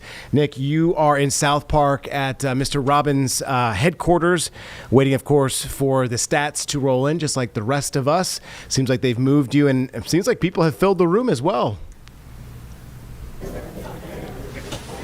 Yeah, Colin, I'm actually inside the viewing party right now. I was outside in the lobby area, but as you see, folks are here. You talk about family, friends, supporters of Ricky Robbins. Ricky Robbins actually just arrived about 5-10 minutes ago, walked in, people were excited to see him. He came in, spoke for a little bit, talked about his day. And you got to remember, he's a first-time politician, first time running for a position, but he said that, hey, I traveled all across Mecklenburg County today, trying to make sure I hit as many precincts, as many polling locations as I could today. He thanked supporters, he thanked folks who have been with him since the very beginning, folks who went out and voted today. He only spoke for a few minutes there, but again, he's here at the viewing party. Off to the side talking to supporters and folks that are here. He said, quote, I'm not going to let Mecklenburg County down. So one thing that will happen in the next 10-15 minutes, we will hear from Ricky Robbins, his family. He has 2 sons. We talked about balancing family life when he came on 704 Unfiltered about a week ago. And he talked about this is nothing new for him. He had to balance family life in his career as a sergeant with CMPD, and said that he never missed any of his son's games or activities. So again, this is nothing new for him, but again, you can see folks are excited, and folks are just really ready for these numbers to roll in. They're just kind of sitting back, relaxing right now. A lot of folks, this is their first time, they raise their hand, this is their first time coming to a viewing party.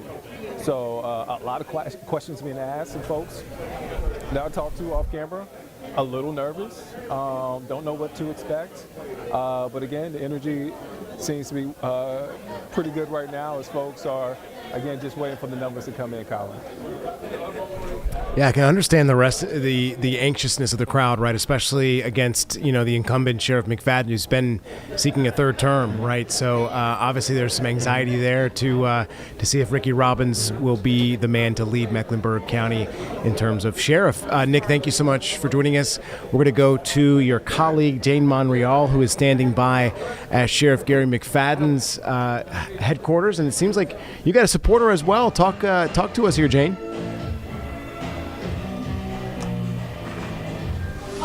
I think you just said hello. So we're in Uptown. I don't know if you can hear how loud the music is, but like last hour I said they're just kind of setting up for the party. Things are getting a little underway here. The sheriff is in here, by the way. So look, I'm just doing a little walkabout here at Varsity Lounge, and the room is certainly filling up. So as I take a little bit of a room temperature from the area, everyone seems cautiously optimistic with the incumbent sheriff able to walk away with a victory. But we're here right now in Uptown. Hello, I've got some friends here. What's going on? Joining us here on the Plus right now, wanted to talk to Sean Mumford, who's been working from the ground out there in the field as one of Sheriff McFadden's campaign workers. And so tell me, he says he has all the faith in the world that the sheriff is going to pull one out here. Why work for Sheriff McFadden so hard? He's great for the community. He's active sheriff right now. I think he want to implement a lot of things, and still just want to see community thrive, and I think he'd just be a great fit. Yeah, I mean, and we hear he's been great for the community, right? Even with these recent controversies, you still feel he can pull one out here? I believe so, hopefully. We'll just see how the numbers turn out tonight. All right, and you're here with your dad, and he was the one that led you to work the campaign? Yes, a little bit of that, and kind of just seeing the good work that he do in the community. That's all. It led me to him. All right. I mean, and I think that actually speaks volumes to Sheriff McFadden's work and his legacy here so far for Charlotte, Mecklenburg, is his work and his involvement in the community. Let me say again, I'm sorry. I think that's like a strong asset to his, right? His involvement in the community? Yes, it is. All right, Sean Mumford working for Sheriff McFadden. They're out in the field. What are you hearing from people when you're canvassing out there in neighborhoods? I'm just hearing that they just want to see just good policing, just want to see good things going on inside the jails and things like that right now. Just some things, that's all. Okay, yeah, and that's what we're hearing as well. Jail North, as well as his interactions with ICE, or lack thereof, but he has said he has complied with everything that ICE agents have asked him for, and his continuing work there with the community, and of course the Black Political Caucus endorsing Sheriff McFadden. So we are patiently waiting for the sheriff to arrive here. Councilman Malcolm Graham just walked in, so I might grab him here in a little bit. But in the meantime, we're going to wait for the sheriff and bring him to you live. And I might just continue to get my dance on while we're waiting. So here in Uptown at Varsity Lounge. I'm going to throw it back to you here on WCNC Plus. Colin? Yeah, not a bad way to spend the night, dancing the night away. Jane Monreal spending some time there at Garry McFadden's headquarters there. Thank you so much, Jane. Guys, we're going to take a quick 2-minute break. When we come back, we're going to check in with our other reporters that we have across the board, and then also get to Ben Thompson as he is continuing to watch some of these results roll in right now. We'll be back in 2 minutes.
Welcome back to our election night headquarters coverage here on WCNC Plus.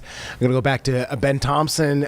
Seems like things are rolling in, but some discrepancies here, Ben. It seems like you're not trusting the numbers you're seeing. Well, the thing is right now, Colin, is it's 8:30 on the dot. Polls are now closed all across North Carolina. We expect we will be getting numbers here in the next few minutes. And just so you're aware at home, the first numbers we see when they start coming in, those will be the numbers from early voting. So far, what we know about early voting numbers is that the turnout's bigger than it was in 2022 and 2024. It's leaning more Democratic than it has in years past. Also more unaffiliated is voting, and they're tending to vote more Democratic than they have in the past few sessions. And more urban areas are turning out in early voting than some of the rural areas. All the votes will still get counted. I'm just saying when these numbers start filling in the next 15, 20 minutes, expect that those numbers are going to be more reflective of early voting than today's vote. There are two races I want to highlight.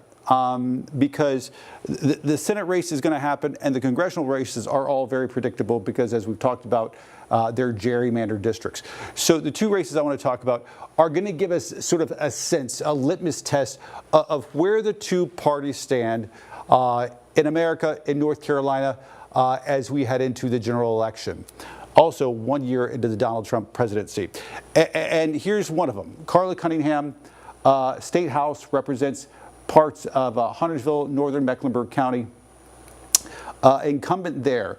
The reason this is important is Cunningham has taken a number of controversial actions, opinions inside the Democratic Party, spoke on the House floor in Raleigh last year about immigration, and upset a lot of Democrats to the point of where she does not have the governor's endorsement and other prominent Democrats.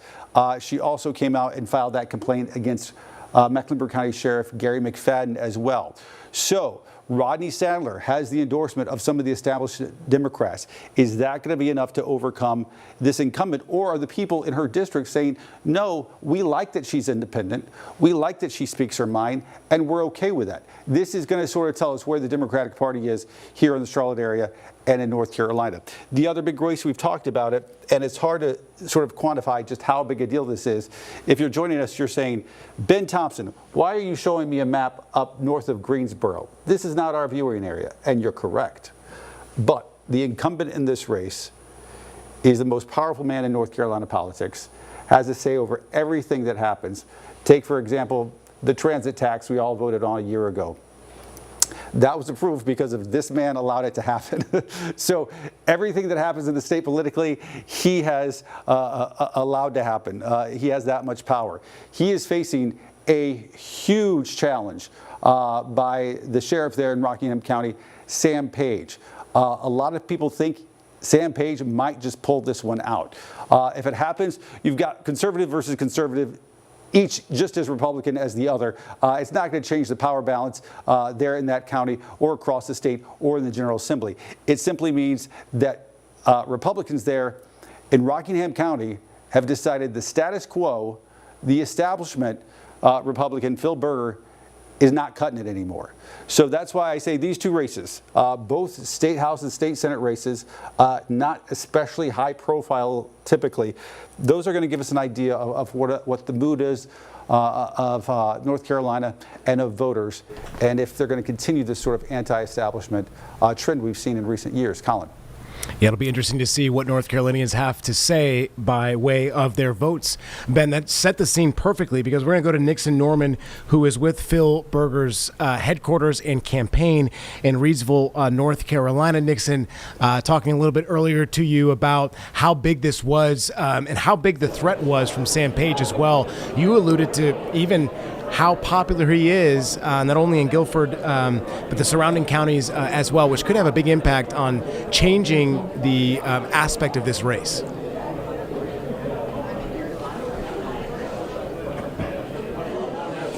Yes, it very well could. I mean, I moved to the Triad just 3 years ago, and Sheriff Sam Page was one of those names that I immediately heard within the newsroom and just out in the public. You know, he's always willing to go on camera. He's always willing to talk to the news. So I just know him by way of that.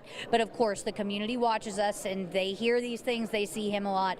But Phil Berger, he just has that name. Earlier, I had spoke about how he's been a Senate leader since 2011. Well, he's been a part of the Senate since 2000. So that's 25 years just this month. Now, he is here in the room now. He wasn't here always. You know, doors opened at around 7:30-ish. Right now, let me take a look at my watch. It is 8:35. So the party's been going on for about an hour. That's actually him right there. He's been in here talking to people, shaking some hands. I've seen him take some phone calls. He's just been around his supporters, and some of these folks are his staff members as well. So, of course, he's just making his rounds and talking to the people who have supported him the most, again, whether that be people who just simply voted for him or people who have been a part of his staff and have helped him campaign, again, over the past 25 years. Now, it's actually funny. I had joked in our newsroom in Greensboro that there's going to be a build your own burger bar, and well, I was right. There was a Burgers for Berger, build your own burger bar back over there for some of his staff members. I think it's actually been fully out of stock now. People are over there enjoying. And of course, there's things like an American flag cake. And it's just a very patriotic day as people wait for results to come in for not only this race, but just races around the area, around the state. Here in Reidsville, I'm Nixon Norman, WFMY News 2. All right, Nixon, thank you so much. We're going to turn now to another colleague from WFMY, Amber Lake, who is with Sam Page's headquarters and campaign as well. And we did hear from Sam Page. You just heard Nixon talk about how willing he is to go on camera, especially with local media, which is a good sign. It's good to have that transparency, especially with the local leader, when you have those important questions and you want to talk about whether it's Western North Carolina politics or anything in between. It's good to have that person in the room. And it sounds like Sam Page has been often available and wants to be seen as well. And that could really help his campaign, it sounds like here. Amber.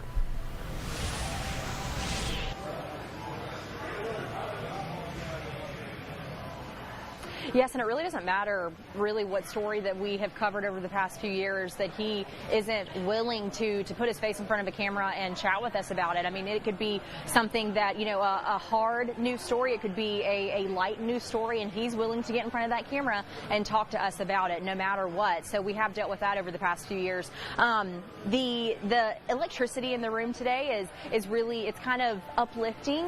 We have a lot of people that have showed out here in Guilford County to support Sam Page. We've had quite a few people just kind of peeling in, flowing in. Sam Page did get here about an hour ago, and he was able to speak with us. Of course, we just mentioned that we took that interview live.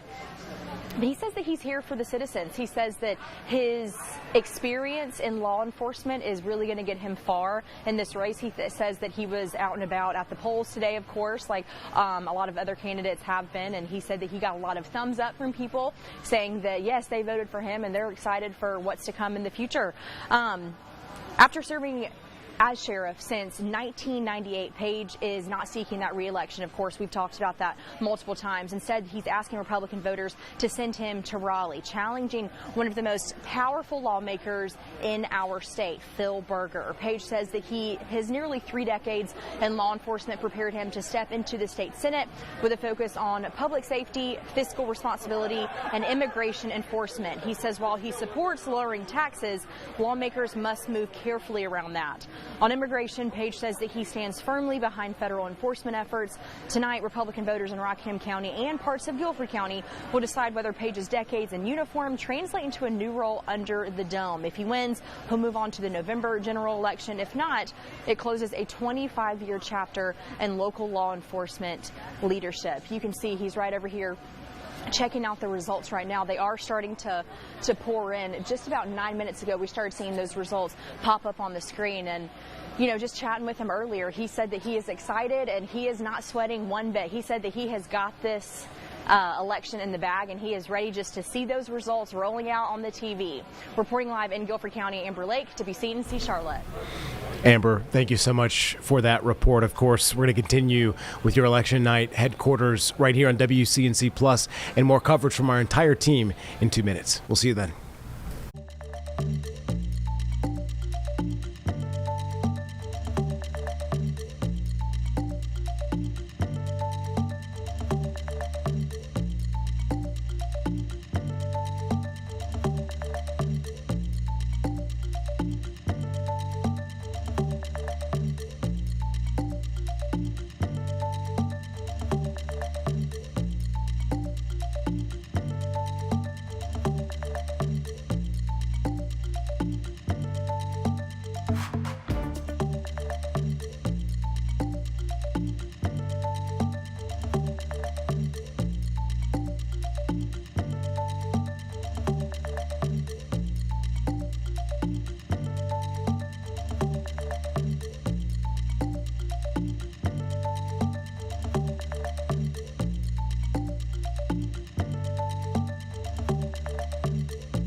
Welcome back, guys. And it seems like the AP has just called the Senate races. And in fact, we've got 405 of the 2,600 precincts reported.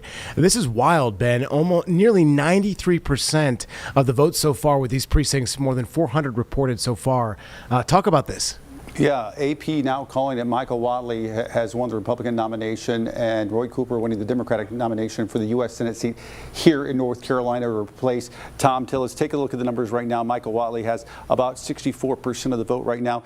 And look back, we're talking about 40% of the estimated vote total. So that's why they feel pretty confident at this time. A lot of numbers have come in, and a lot of them have come in the last 13 minutes.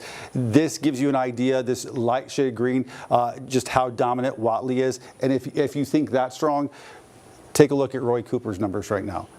92.5%. Numbers any politician would die to have. His color dominant across the map, 35% of the total vote right now. So both victories pretty decisive, enough to the point of where within 15 minutes of the polls closing here in North Carolina, the AP calling it, these two men going to face off in November in what will be a barn burner. Tens of millions, if not hundreds of millions of dollars expected to be spent on what will likely be the most expensive Senate race in North Carolina history. Colin? It is going to be something to watch over the next couple of months. Man, called it pretty quickly. I was astonished to see some of the numbers roll in there. Thank you so much, Ben. We'll check back with you in just a couple of minutes. We do want to bring in another political science expert, Mr. Michael Bitzer, who has joined us before from Catawba College. Mr. Bitzer, great to see you once again. Seems like every election night you and I are having a discussion, which is a good thing, right? I think. Exactly. The fact that our democracy. What else would we be doing besides watching the Clemson-Carolina game? Hey, I think that's what we would be doing probably, right? But it's good that our democracy goes on and that we have another primary night that is still ahead of us, I should say, and the midterms not too far away. We've been talking a lot about that and the ramifications of what we saw. So you just heard the breaking news. Obviously, the AP calling it with 40% or so of the precincts reported, but they felt confident enough.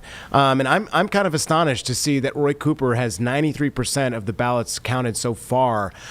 Seems like people are overwhelmingly sliding to the Democratic side. What does that mean for the midterms? Well, I think certainly Roy Cooper was seen as the front runner, the leading Democrat for this particular open seat U.S. Senate election. And it feels like and looks like more of a coronation for Cooper. Yes, he had opponents, but none of them had the name recognition. None of them have the kind of electoral experience that Cooper has running statewide as first Attorney General and then as a two-time governor of North Carolina. So it's not surprising to me that he's got 93%. Yes, it's still early. We're still counting ballots across the state. But this is very much Roy Cooper's Democratic Party. And I think Democrats were energized and highly motivated to vote for somebody who has the potential to really flip a U.S. Senate seat, something that Democrats have not done since 2008. Some wild statistics there, obviously, to set up what we could see in the midterms. This Senate race could have large implications on legislature that's coming out of Congress, because that could flip, obviously, the Senate and how the shift of power is going to go. And as we are seeing these events play out in Iran in real time, and in fact, we have Michael Whatley who's just about to speak, Mr. Bitzer. We're going to go to this real quick if you'd hold on for 1 second. Sure. Tonight, I am honored and humbled by the support of so many hardworking North Carolinians. And Suzanne, thank you for being with me on this journey. None of this happens without you and Michael and George and Mary Kate. I know Michael and George are here tonight. Really, really glad to have them here. Mary Kate is up at school. She's got physical training tomorrow morning at 5:30, so we gave her a pass. And I also want to thank the grassroots conservatives, volunteers, and voters across this state who knocked doors, made calls, said prayers, and helped turn this campaign into a movement. And I want to thank President Donald J. Trump for his strong and unwavering support in this race. His leadership has changed our country, and I am proud to stand with him in the fight to secure our border, to strengthen our economy, and put America first. You know, I grew up in Blowing Rock. My mom was a librarian. My dad was an accountant. I went to school. I went to church. I played sports, and I worked. I was able to pay my own way through college, through graduate school, and law school. After school, I met Suzanne, and we started an amazing family and built an incredible career. In short, I have lived the American dream right here in North Carolina. And I announced my campaign for the United States Senate because North Carolina is home, and because I want every child to have the same opportunities that I've had, to grow up, to get an education, to create a career, get married, and raise a family in safety and security. Tonight is an important night. Republican voters from across the state are united because the stakes for North Carolina are too high to stay divided. And tonight, we begin the next chapter of this campaign together. Because this election is bigger than a primary. This election is a choice. A choice between leadership that stands with working families or a choice for career politicians who prioritize radical special interests from California and New York. A choice between safer communities or politicians who protect criminals and illegal aliens to appease radical left-wing groups. A choice between supporting the men and women in uniform who protect our interests and allies around the world, or politicians who vote to deny essential military funding, leaving America weak. A choice between a conservative champion for North Carolina, who will be an ally for President Trump in the Senate, or a champion for the failed policies of the left. You know, for 8 years, Roy Cooper had a choice. Stand with law-abiding families or give in to the radical left. And for 8 years, Roy Cooper sided with the radical left. It was Roy Cooper who marched with Antifa and BLM while our cities were burning in 2020. It was Roy Cooper who signed an executive order forcing cashless bail and pretrial release into our criminal justice system, creating a revolving door that put violent criminals back on the streets again and again and again. And it was Roy Cooper who released more than 4,000 prisoners, including pedophiles, rapists, and murderers, back into our communities. Among those on Cooper's list were 51 inmates serving life sentences, and DeCarlos Brown Jr., who went on to murder Iryna Zarutska right here in Charlotte. Law enforcement warned against it. Families worried about their safety. And Roy Cooper did it anyway. Roy Cooper sided with criminals, and North Carolina communities have paid the price. I stand with North Carolina families, and I will always back the blue.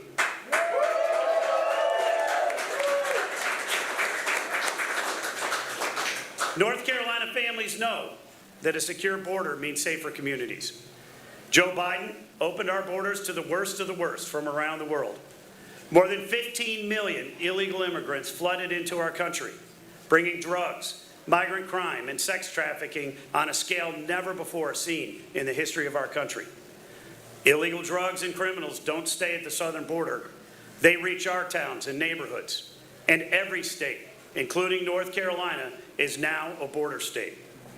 Roy Cooper vetoed efforts to ensure cooperation with immigration enforcement here at home, letting drugs and illegal immigrants flood into our communities. He tied the hands of our police. Thankfully, President Trump has secured our border. Not one illegal alien has been admitted into the United States in 9 straight months. And migrant crime and drug deaths are down across the country. Roy Cooper chose criminal illegal aliens over North Carolina communities. I will stand with President Trump to finish the job, secure the border permanently, and ensure that illegal aliens are swiftly deported. This election is also about our government and who it works for, working families or political insiders. Under Roy Cooper's leadership, health care costs rose to the highest in the nation, and families felt squeezed by higher prices and higher bills. Those policies didn't hurt career politicians. They hurt workers trying to raise their families and build a future. As a state legislator, Roy Cooper voted for tax hikes. As a governor, he vetoed tax cuts. He proudly declared that he would have voted against extending Trump's middle-class tax cuts and eliminating taxes on overtime, tips, and Social Security. Roy Cooper has never seen a dollar that he didn't want to tax and spend. I've never seen a tax I didn't want to cut. Roy Cooper will always support more regulation, more taxes, higher health care costs, and inflationary spending. I will fight for more jobs, bigger paychecks, and lower costs. Let's go to former Governor Roy Cooper, who is speaking right now at his headquarters. Let's go to this live. And I am deeply grateful to them and their families. So, guys, we know we've got our work here, and it's just beginning. We have a long way to go until November. Hey, but if you want change in Washington, do you? Yeah! This campaign is for you. If you want to toss out the DC insiders, do you? Yeah! This campaign is for you. You know, if you just think things cost too much, do you? Yeah! This campaign is for you. I've never been in a race that this crucial for the people of North Carolina and for our country. And I need all of you to get this job done. Let me tell you why I'm running. I'm running for the hard-working parent who's tired of seeing higher costs at the grocery store and scared that the family won't be able to make ends meet. I'm running for farmers like Jeanette and Joyce in Mount Olive who are struggling to afford what they need to grow their crops, seeing equipment costs spike and watching their bottom line evaporate because of the tariffs. I'm running for Meredith in Winston-Salem and her daughter Vivian, who might lose her medical treatment because of right-wing attacks on health care. I'm running because I love North Carolina, and things just should not be this hard for the people who live here. It is time for a change. Now, you know, I didn't plan to go to Washington. All of my public service has been here in North Carolina because this is where I wanted to serve, right here at home. But these are not ordinary times. Everyday people are being left behind. And we see the chaos that's coming out of Washington only making it worse. The cost of groceries, child care, utilities, rent, health care, skyrocketing. Just overnight, we saw the price of gas spike. Yet another burden on working families. Meanwhile, the DC insiders are making sure that the wealthiest among us are getting further ahead, all at your expense, and it's not right. I knew that I needed to run for this Senate seat because Washington, D.C. is broken, and North Carolinians are struggling because of it. As I thought about running, on Sundays I would sit in church, and I kept coming back to a passage in the book of Luke. To whom much is given, much is required. A lot has been given to me. A lot's been required. I thought about my life growing up in eastern North Carolina, my public school teacher mom, my hard-working dad, my work on the farm every summer until I went to college, the amazing public school education that I got in Nash County, my Sunday school classes that I taught for decades, and most importantly, my wonderful wife and my 3 fantastic daughters. Boy, have I been blessed. And it was amazing to wake up every morning for years and lead the state that I love, both as Attorney General and your governor. I'm proud of what we accomplished together. Not only better jobs and more health care, but investments in teacher pay, child care, early childhood education, prosecuting violent criminals, taking on child predators, and keeping communities safe. And of course, after years of fighting for it, making health care more affordable for hundreds of thousands of working North Carolinians by expanding Medicaid.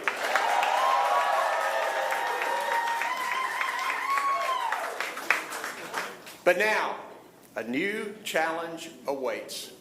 I'll take that same problem solving to Washington that I used here in North Carolina to focus on what matters. My opponent, who just won his primary tonight, is an out-of-touch D.C. insider and big oil lobbyist who's only looking out for himself and his well-connected friends in Washington. He has pushed schemes that raise health care costs, make communities less safe, and make life harder and more expensive for working families.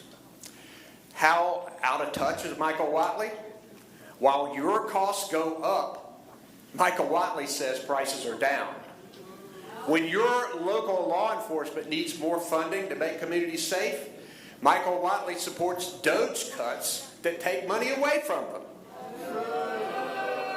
When you wish you could afford your health care premium, Michael Whatley celebrates a bill that makes it cost even more. It's dead wrong, and it's got to change. Let me tell you who I'll be. I'll be a strong, independent senator who will work with this president when I can and stand up to him when the people need me to. I will always put the people of North Carolina first, before politics, before party. The people of North Carolina will be my total focus as I serve in the United States Senate. I'll work with anyone, anywhere, from any party to help make our state better and to make stuff cost less.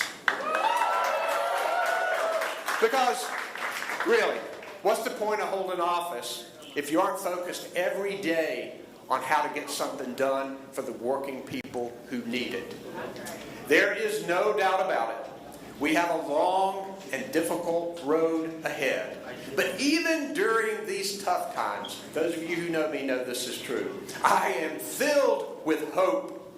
We have a real opportunity here to return our government in Washington to the people where it belongs.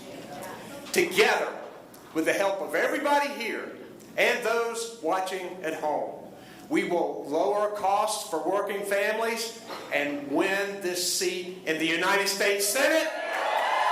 God bless our great state and our great country. Thank you very much.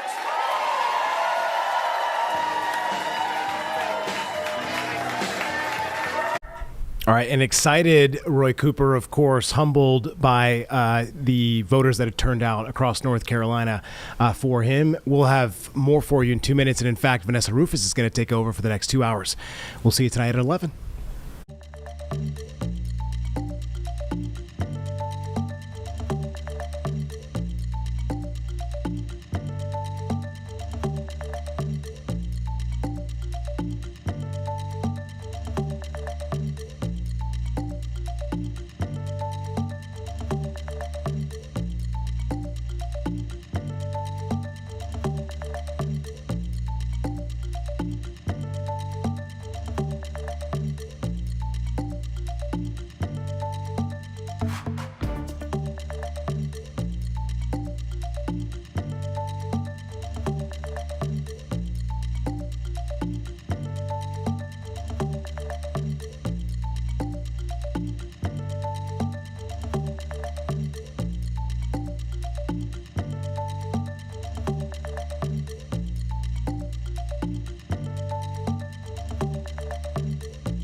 Hey folks, welcome back to the special edition of Live Impact News. We've got your election coverage here tonight as the primary in North Carolina is underway, and we are already starting to get some results here. In fact, if you are just now joining us, we wanted to kind of catch you up to speed.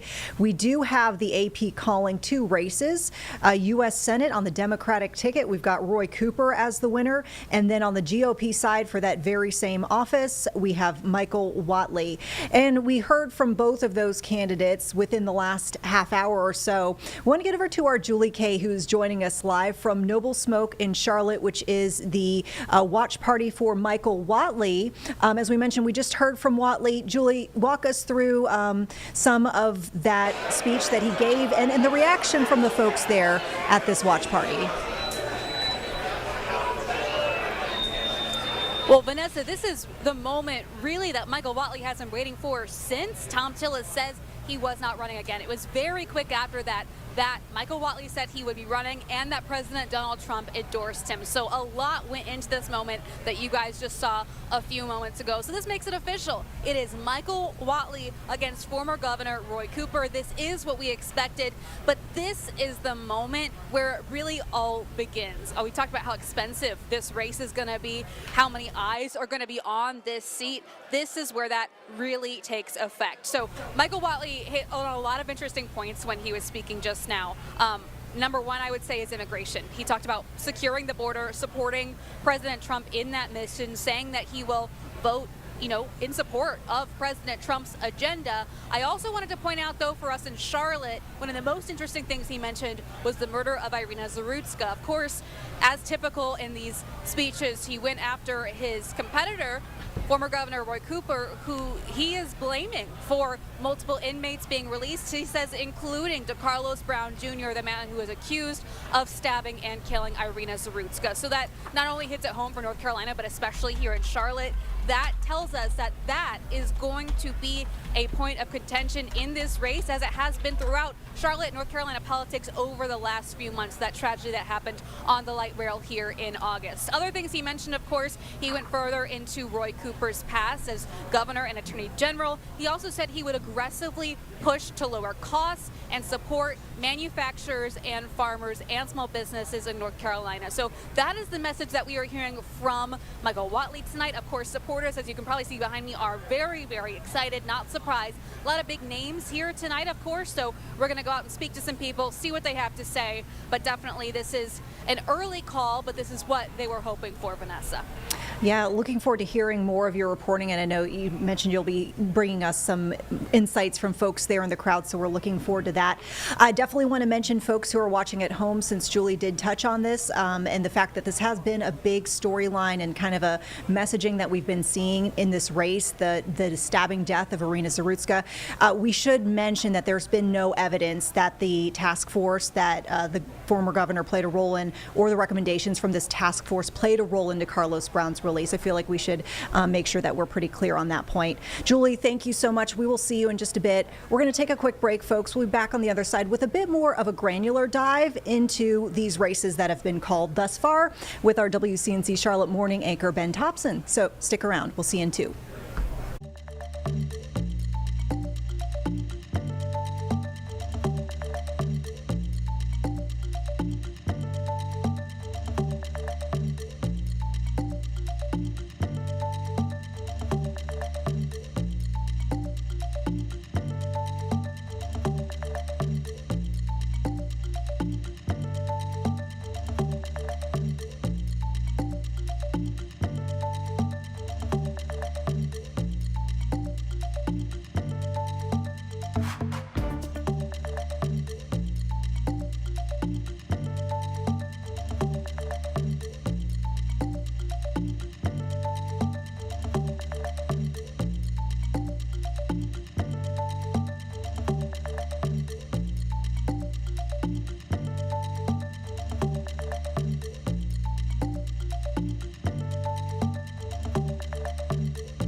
Folks, welcome back here. We continue to dive deeper into the numbers here as we are starting to get some results this primary night in North Carolina. As we mentioned here on the Democratic side for the U.S. Senate seat, we've got Roy Cooper now called as the winner according to AP, and on the GOP side, Michael Whatley.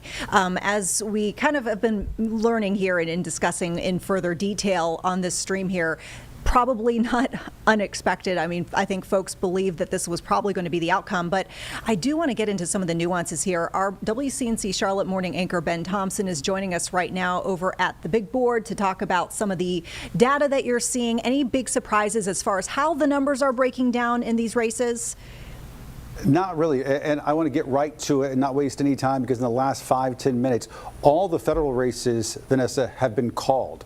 I just want to go through them real quickly because there's a lot of information here. We know Michael Whatley got the nomination for Republicans. Roy Cooper got that. And then once we go into some of the congressional races, Alma Adams called the winner of this race. Not a big surprise, but it's already being called. District 5, this is up in the mountains. Think Blowing Rock, Boone, Lenoir, Jefferson, Virginia Fox, 75% of the vote there. Tim Moore, 83%, already called the winner. This is West Charlotte, parts of Ballantyne and Blakeney, out west all the way towards Morganton and Rutherfordton. And then District 10, yeah, this is 10. Pat Harrigan, 88% of the vote here. And then 11, this is out west, Asheville, 70% of the vote for Chuck Edwards. So all those federal races, we're talking House seats and Senate seats, have now been called in the state of North Carolina. We know all of those victors in the first 35 minutes of the numbers coming in. The two outstanding races on our maps are the ones we've been talking about for most of the night, because they're going to be interesting to see what happens. This is the state Senate race up in Rockingham County, not Rockingham in our viewing area, but Rockingham County, up along the Virginia state line.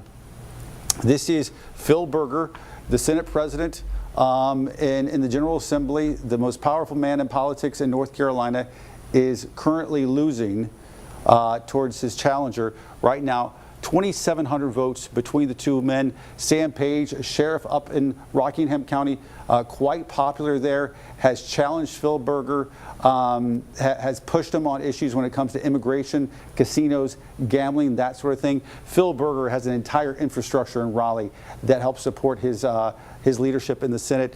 This would be a seismic earthquake in North Carolina politics if this happens. And it's looking quite possible at this point. We should also say Phil Berger had the endorsement of Donald Trump, and that might not be enough in this race. And you can bet that is going to be a big storyline going forward into the general election. Then in a case like this, even Donald Trump's endorsement doesn't carry as much weight as it once did in a Republican primary. At one point, that was gold if you had that endorsement. The other race that's very interesting, and if I'm being honest, is becoming a lot more decisive, a lot quicker than I expected. This is a state house race up in Huntersville. Carla Cunningham, incumbent, said some controversial things on the House floor last year when it comes to immigration, and really fell out of favor of a lot of folks in the Democratic Party, including the governor who would not endorse her. She's currently trailing now Rodney Sadler by about 3,200 points. Right now, 51% of the total vote in, so still some more to come in. Still could go either way at this point, but looks pretty decisive at this point. So again, that's a quick idea of where we stand right now. All the federal races, House, Senate, have been called. We've got a few local races here, state legislative seats that are going to be really interesting to watch because of what they say about party politics in North Carolina today. Vanessa? Yeah, definitely some interesting trends that you pointed out there with those incumbents kind of trailing at this point. And then the other race, I know you pointed out the Tim Moore. I know this, it's just kind of an interesting storyline to me where his competitor, Kate Barr, I remember from her prior campaign where it was Kate Barr can't win, and then now running as a Republican. Getting some points there on the board. Yeah, she openly says she's a Democrat, she's a liberal. She says that, was wanting to make a point about how gerrymandered our districts are. And I hate using that word because I feel like people are like, what does that mean? It's when the politicians draw their own districts. And that's what happens in North Carolina and happens in a lot of states, and it's perfectly legal. It's not pretty, and it's not a partisan thing as far as Democrats did it, Republicans did it. But what happens, Vanessa, when you have that is, I'll demonstrate to you, and this is not a good thing. This is not because these are amazing candidates. These are because these candidates have districts drawn for them. But if you look at it, Alma Adams, 80% of the vote, 81% of the vote. That was because this district was designed to be strictly Democrat. It was drawn by Republicans, but to put all the Democratic voters into this spot. Same thing with this, 83% for Tim Moore. He actually helped draw these lines. That's why this is so decisive. It's giving politicians more power than the voters, than you and I. Same thing here, 88%, Pat Harrigan. Great candidate, sure, great guy, but this is not a statement about his candidacy. This is not a competitive district. Voters weren't really giving much of an option, especially come general election, because all of these I'm outlining, come general election, all these folks will easily glide to victory because they're so heavily weighted one way or the other. Same way with this, District 11. This one is a slightly more competitive district out towards Asheville, but still 71% of the vote. So when you hear people go on TV and you hear us talk about gerrymandering or redistricting and it not be necessarily a good thing, it's because of this. And there's no easy solution. Some states have independent redistricting committees that take the partisanship out of it with mixed results. But you have politicians drawing their own districts depending on the party in power. Like I say, Democrats did it when they were in power. Republicans do it right now. And essentially it takes power away from the voters. Yeah. Vanessa? I mean, it's definitely some interesting insights for folks to understand, because to your point, right, like we talk about redistricting, we use the phrase gerrymandering, folks assume it might be illegal, mostly because I think we tend to talk about it in terms of, oh, this is being challenged or these maps are being challenged, but on its face, gerrymandering, not illegal. I think we start to see like the complaints arise when we hear, folks who might be complaining saying, oh, this was gerrymandered based on, for example, racial breakdowns. Versus political partisan and many courts have found it to be legal, and it's been litigated literally every year for the past 12 years here in North Carolina. There's lawsuits upon lawsuits upon lawsuits. It remains legal though. It's not pretty, and I think most people who are outside the political sphere don't think it's good for our democracy when you don't have competitive districts, giving voters a real choice. Yeah.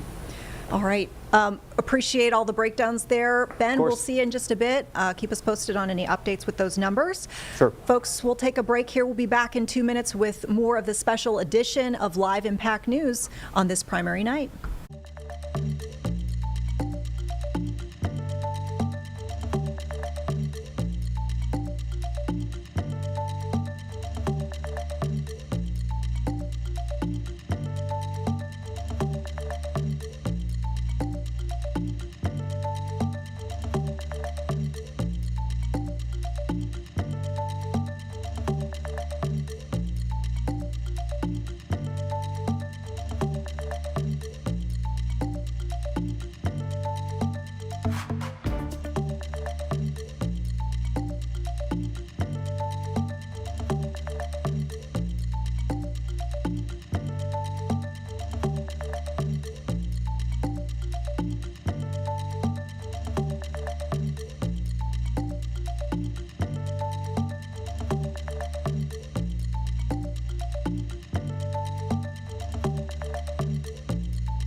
All right, folks, welcome back here to the special primary night edition of Live Impact News. We continue to follow the numbers as they come in.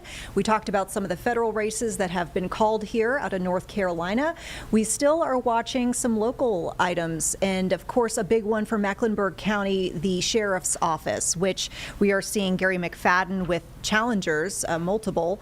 And we've got our Nick Sturdivant live right now at the watch party for Ricky Robbins, who is one of the folks who is challenging Garry McFadden for the Mecklenburg County Sheriff's title, if you will. Nick, tell us about how the evening's been going. Have you heard anything from Robbins tonight? I guess break down what we need to know from this side of the campaign. Yeah, so he got in a little over an hour ago. He spoke to the folks here, thanked supporters, thanks for folks working on their campaign. And now he's just kind of mingling with folks out and about. You see him right there, shaking hands with supporters, family, friends that are here. Excuse me, sorry. You see Ricky Robbins there. Again, he's a first-time candidate, first time running for anything. So I got a chance to talk to him briefly off camera about 30, 45 minutes ago. He told me he's feeling good. He told me, I mean, he's been on his feet all day. He's said he probably went to about 20 polling locations, trying to hit as many polling locations as possible today. I asked him, I said, well, did you get a chance to sort of breathe a sigh of relief or sort of take a nap or take some sort of rest? He said no. He said, I went to these polling places, took a shower, and I came straight here. So folks are right now checking the numbers. They are checking their phones. This is a tight race so far, so folks are excited. Every 10 minutes or so, 15 minutes or so, we've been getting updates from his campaign on where we stand right now with the numbers. But still, the energy is still high. Still a lot of excitement here in the room. But again, Ricky Robbins here, kind of floating amongst the crowd, taking pictures with folks here as he is vying to become Mecklenburg County's next sheriff. And just want to point out, I spoke with Ricky Robbins over a week ago on WCNC Plus 704 Unfiltered. And he kind of talked with me about, hey man, I know I'm a first-time politician, first time running for office, but I really love Charlotte. Charlotte is where I'm from. He talked about growing up in a house with, he was one of 6. He's the second to the youngest, and he told me, I looked up to my father. My father was a mailman. My father was a civil rights advocate, and that's the person that he continues to look up to all these years later. So again, we will continue to keep our eye on the numbers here at the party as, again, the energy is still high, and as folks, I'm looking around, still on their phones, or just having casual conversation here at the watch party. Vanessa. Yeah, and I know, Nick, from your sit down with Mr. Robbins, that he has a pretty lengthy career with CMPD, even served as a SWAT supervisor, and also created that homicide support group for grieving families. But to your point, yeah, first time for him seeking office. This will be an interesting race to watch for sure.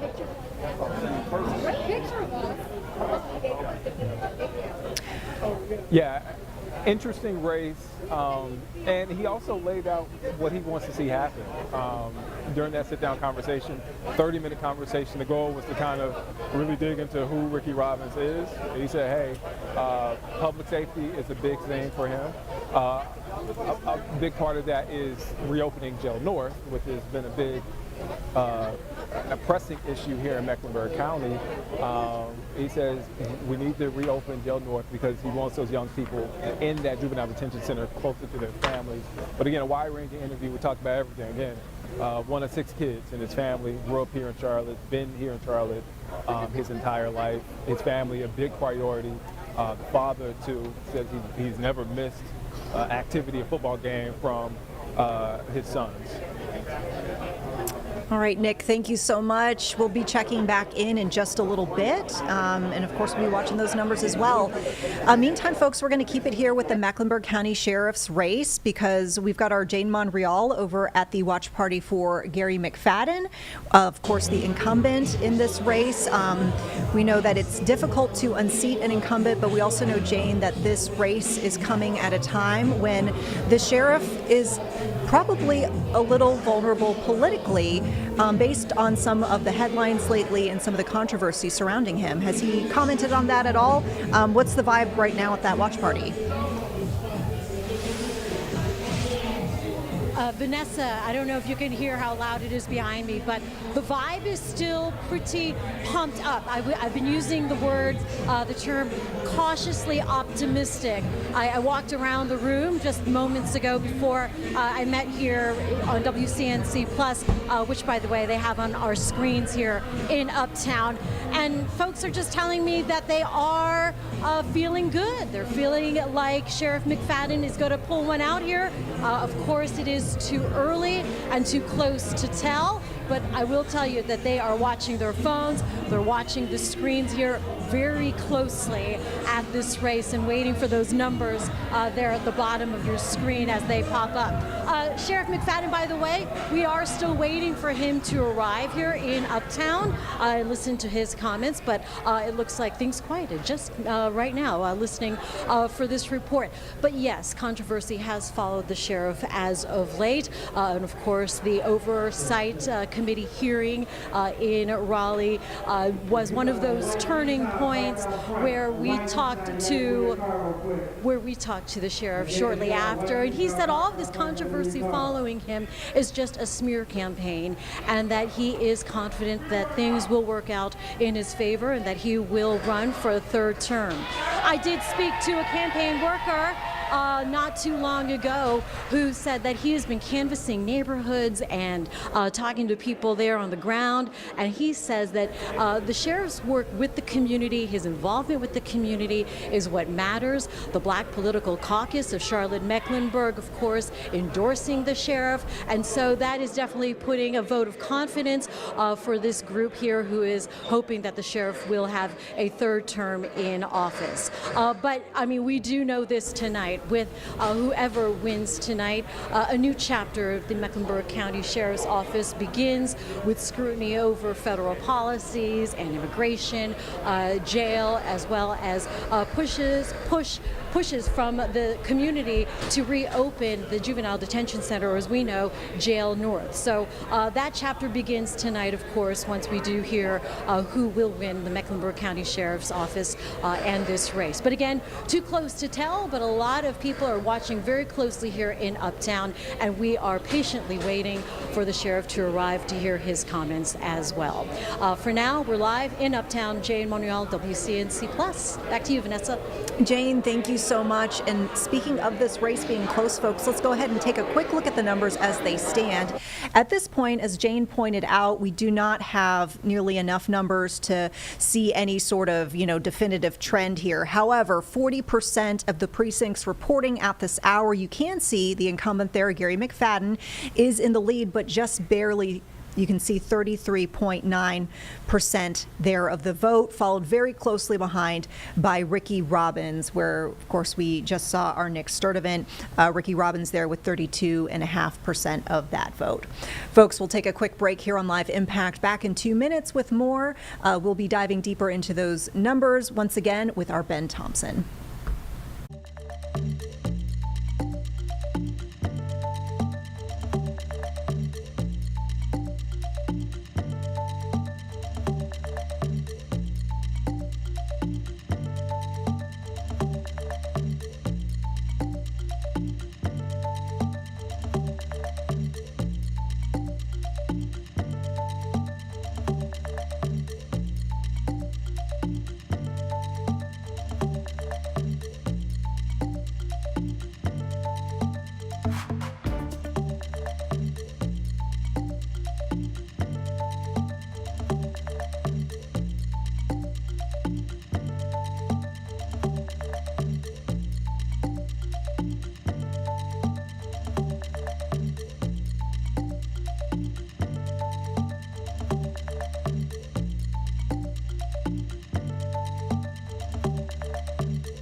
All right, folks, welcome back here as we are diving into the results coming in from this primary tonight on Live Impact News. We want to rejoin with our Ben Thompson, who's been watching all of the data come in. And I know, Ben, we were talking last time we checked in that looked like quite a few of the federal races were called.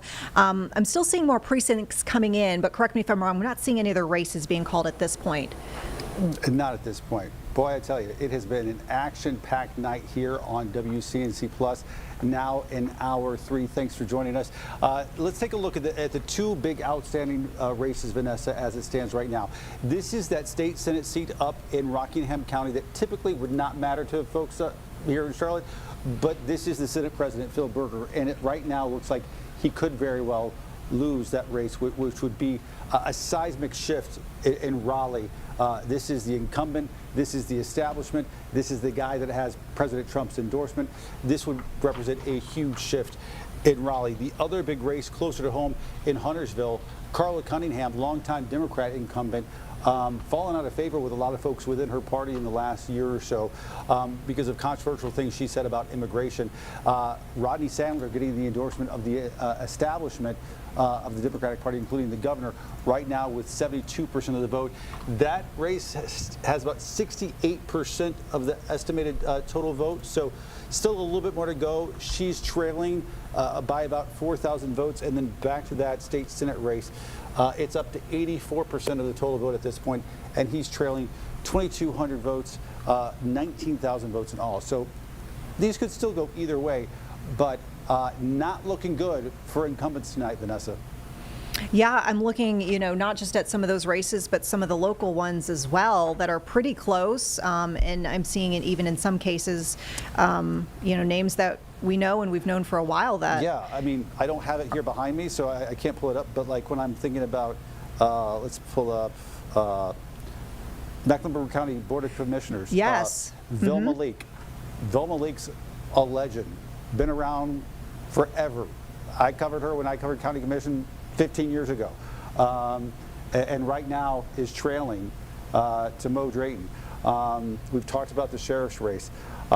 So yeah, across the board, there are a few surprises out there that some might not have expected. Like I say, I think in general, for some of these races,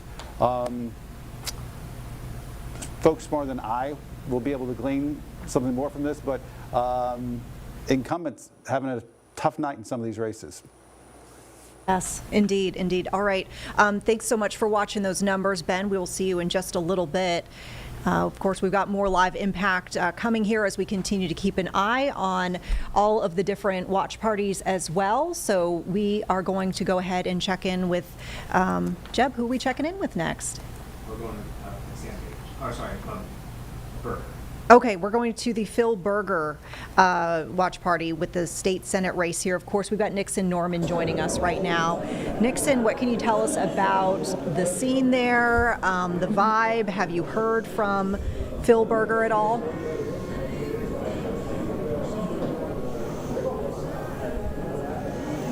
So just about an hour ago, actually here on WCNC Plus, we showed you Phil Berger. He was here in Reedsville in this event hall that he is basically having his political watch party here tonight at. He was shaking hands. I saw him take a couple of phone calls. He was just out here chatting with not only supporters, but really staff members who are here tonight too. I had mentioned that there was a build your own burger bar for Phil Berger, and of course that was for his staff, just celebrating all of the hard work they've put into this campaign this far. Now, we have learned a little bit more about numbers in the past hour. So, of course, this is the seat, the NC Senate seat for both Rockingham and Guilford counties. But Rockingham counties, well, Sheriff Sam Page, he is definitely winning Rockingham County, where he has been a sheriff for just years and years and years. But the kicker here is Phil Berger still has to win Guilford County, and that is a lot of numbers. That's a lot of votes that come with that. So, of course, we still do not know who is going to win, but things are slowly, the wheels are starting to turn. But one thing that Phil Berger actually did outdo Sam Page in is spending. He spent over $1 million. I'm going to actually read right here. According to campaign finance records, Berger's campaign spent nearly $1 million so far in this primary election, while Page, well, he spent just around $10,000. So, of course, we will continue to keep you updated on WFMY and WCNC about these results in so many other races, not only just in the Triad, but throughout the state. Here in Reidsville, Nixon Norman, WFMY News 2. All right. Appreciate your reporting there, Nixon. We'll check back in just a bit. In the meantime, we're going to head to the other side of this race and check in with the Sam Page Watch Party. That's where we find WCNC Charlotte's Amber Lake for us right now. How's it looking there?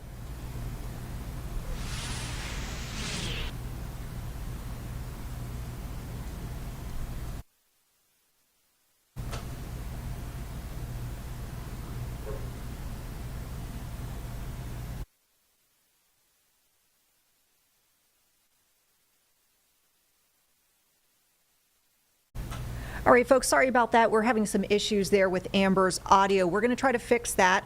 Probably a good time to take a break, let them work on that issue, and we'll be back in 2 minutes, hopefully with some audio and a scene setter there from the Sam Page Watch Party. Thanks so much for being with us here on Live Impact News.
All right, folks, welcome back here to Live Impact News. We are the only local station live streaming those election results for you all night long.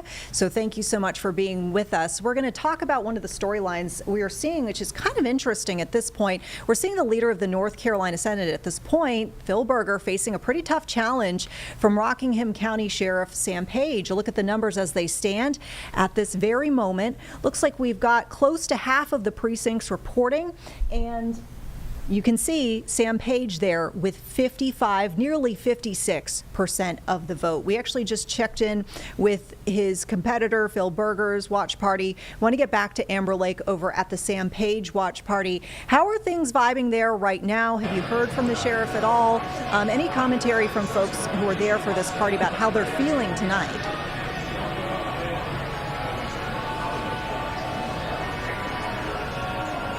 Well, it is election night, so what is election night without some technical issues, right? We got our mic fixed, so we're good to go. We're good to talk about all of that's happening here in Stokesdale with Sheriff Sam Page. He has been walking around ever since he took that lead, and he's been talking to all of his supporters here, giving high fives, showing those thumbs up. I mean, he is in a very good mood. We did talk to him earlier, and he said that he was expecting this. I mean, he said that he thinks that he has this in the bag, and he has been excited ever since he came came into this church earlier this evening.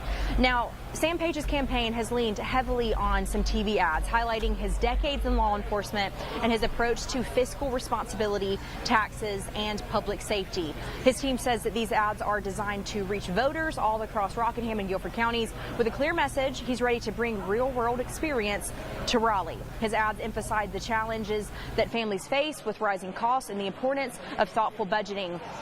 He told me earlier that with his law enforcement experience, he thinks that that's what makes him the best for this job. He thinks that the people in Rockingham and Guilford counties know what he can do for the citizens, and he says that he thinks that that's really going to drive him forward and have him, in the end, beating Phil Berger. But he says he's excited, and you can see as he's walking around, he has a huge grin on his face, and he is just giving everybody a high five. All right. Well, thank you so much for the scene setter there, Amber. We will be checking back in, of course, with you and with those numbers as we start to get more precincts reporting. Thank you so much. Folks, we'll take another quick break here back on the other side with some of the insights that we're seeing from some of these watch parties where we are seeing these races being called. So stick with us and we'll keep you updated in just 2 minutes.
Thanks for being with us for this special election edition of Live Impact News. We've been with you all night long, giving you those primary results as they've been coming in. We've been giving you those updates live. I want to talk about some brand new reaction we're getting here into the Live Impact News studio. Or Julie Kay, which we mentioned, is over at the Michael Whatley watch party in the Noble Smoke restaurant in Charlotte, is starting to get some reaction from folks there at that party. So we're actually going to hear now her chat with Kyle Kirby, who is the Mecklenburg County GOP chair, reflecting on the fact that it will be a Watley-Roy Cooper matchup come this November. Let's listen in. All right. I am ready when you are. Rolling? Yep. All right, we're here with Kyle Kirby, chairman of the Mecklenburg County GOP. Kyle, thank you for joining us. My pleasure. I want to walk through your initial thoughts about what we just saw here, Michael Whatley accepting the nomination for the U.S. Senate race. Well, I think it comes as no surprise that Watley's going to be the person that we're going to put up to try to defeat Cooper this November. I think, though, there's some very interesting races to look at across the state right now. We had talked in the WCNC Center the other day about the Sam Page versus Phil Berger race, and I think there's a lot of phone calls and a lot of scrambling going on in Raleigh right now over who might be the next Senate Majority Leader. I know, and you were actually the one to tell me about this happening. I've been here with my headphones on all night. And so your thoughts, seeing that for the first time, Were you surprised? Very surprised. I really thought that Phil Berger, as an incumbent and president pro temp of the Senate, was going to have this one in the bag, and it really comes as a surprise that after 20 years he's unseated by Sheriff Sam Page. So congratulations to Sam Page, at least as far as we see. Yeah, I know there's still some votes that need to be counted, but it's looking very confidently in that direction right now. What do you think went into such a stance from voters? Well, I think that the voters in Rockingham are ready for a change. Like I said, you know, he's held that position for nearly 20 years and had a very firm grip on North Carolina politics. Sam Page came there with a lot of energy, a lot of people behind him locally, and was able to pull off nothing short of a miracle in Rockingham. So it's quite astonishing. Any names off the top of your head you can think of for who might fill that role that Phil Berger has filled for the last few years? Oh, no, I'm not going to speculate at this time. I would be partial to Brad Overcash, who's a former Mecklenburg County chairman and a senator from Gaston County right now, but beyond that, I'm not able to speculate. I will mention, however, another very surprising race that I was kind of surprised to see upset was Jack Cottigan winning over Abdul Ali for the Republican nomination for District 12. Having had Abdul Ali face Alma Adams in the past and having won that nomination in the past, that was also an upset in the races to look at tonight, which was very interesting. Yeah. Definitely a couple interesting outcomes this evening. Oh, absolutely. And of course, also, I want to come back to the speech from Michael Whatley. What stuck out to you? Well, just the energy that Michael Whatley's putting forward, the fact he never had to look down at any notes. Whatley's won North Carolina 3 times in a row for President Trump.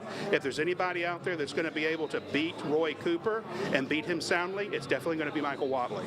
Of course, this is of statewide and even national importance, but he specifically mentioned something that happened here in Charlotte, the murder of Iryna Zarutska. And I know that that has been a big piece of the messaging for many of the Republicans, saying we need to be harder on crime. So him mentioning that tonight on such a big stage, what does that mean to you, and what do you expect to see from him if that's messaging you continue to see forward? Well, I think that's giving... All right, folks, we're going to try to get back to this interview in just a bit. Meantime, live right now here on Live Impact News, we are seeing our first signs of State Senate candidate Phil Berger, who you just kind of heard alluded to in that interview with Julie Kay, is facing quite a challenge from the Sheriff Sam Page. Let's listen in. For us to at least trust me, I've asked the people, is there any way that we can extrapolate based on what we know? I'm told that we cannot, other than it's going to be close. So with that, I want to thank everybody for being here. I want to thank, again, family, friends, supporters, and folks that, whether they're here or not here, I wish I could give you all some finality. We will have a statement to make sometime tomorrow once we know what the results are. Thank you very much. You can still do your live shots in here, so you don't have to. You can do your live shots in here.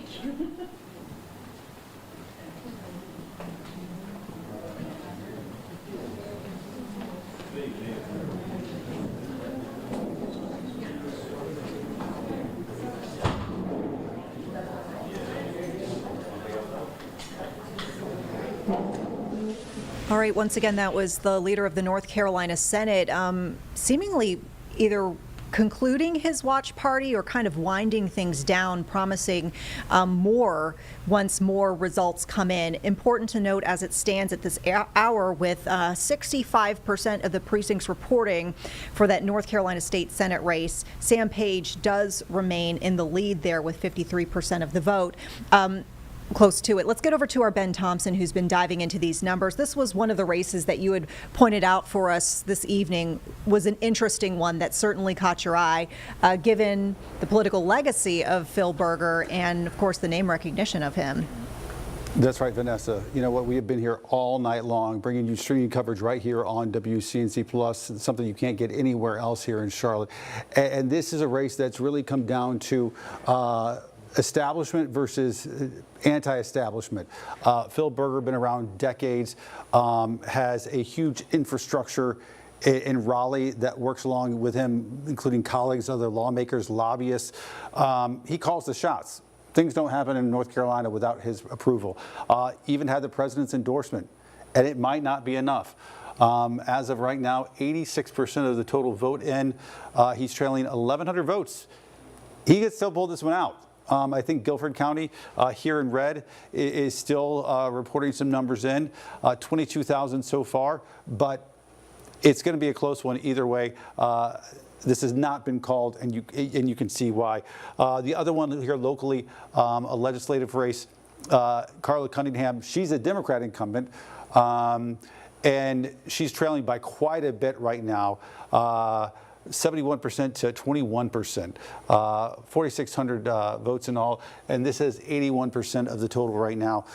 These are the two legislative races, state legislative races that we're following that are have some intrigue to them at this point and are not decided. And we sort of thought this might be the case. And it gives us some storylines as we go to the general election about what voters are looking for. Because I mentioned it earlier, but no big surprises in some of these other ones. Michael Whatley easily winning, Roy Cooper 92% of the vote, and then even the congressional districts the same way. Almost 80% for Alma Adams, Virginia Fox 75%, Tim Moore 83%, and then Pat Harrigan 88%, one of the bigger totals we've seen so far, and Chuck Edwards over in the western part of the state in the mountains, 70%. That's the closest of the congressional districts in our area. That's the closest one of being somewhat competitive, and you can see not even all that competitive. So it remains this state Senate race and the state House race that we're watching here in Huntersville are the two big ones we're following. And we might not have an answer to, at least not in the immediate future. We'll see how the numbers come in. Yeah, I mean, I definitely felt like we heard Phil Berger allude to that, kind of lack of finality when he just addressed folks at his watch party a few moments ago. I know we kind of took the tail end of that over here on Live Impact News on our side.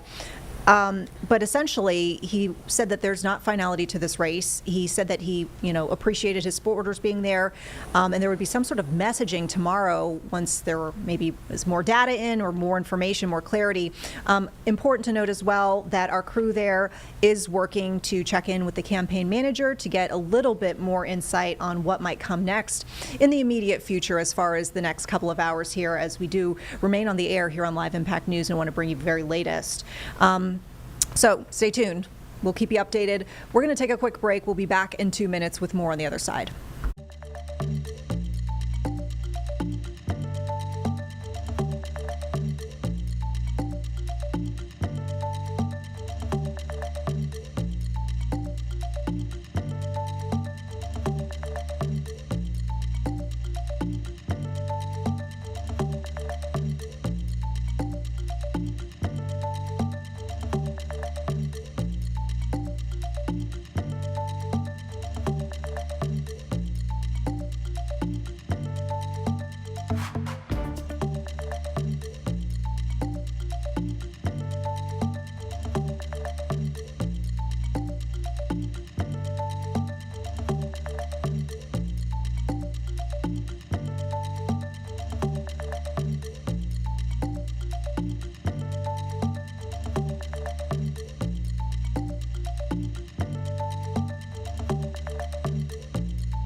All right, folks, back here with Live Impact News, giving you all of your political coverage as we've got this primary underway and results continuing to come in.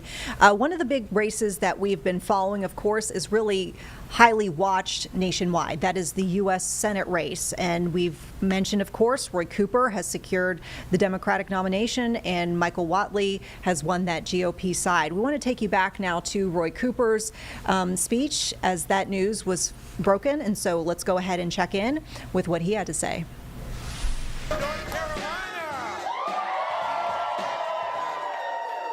It is so great to be with you tonight.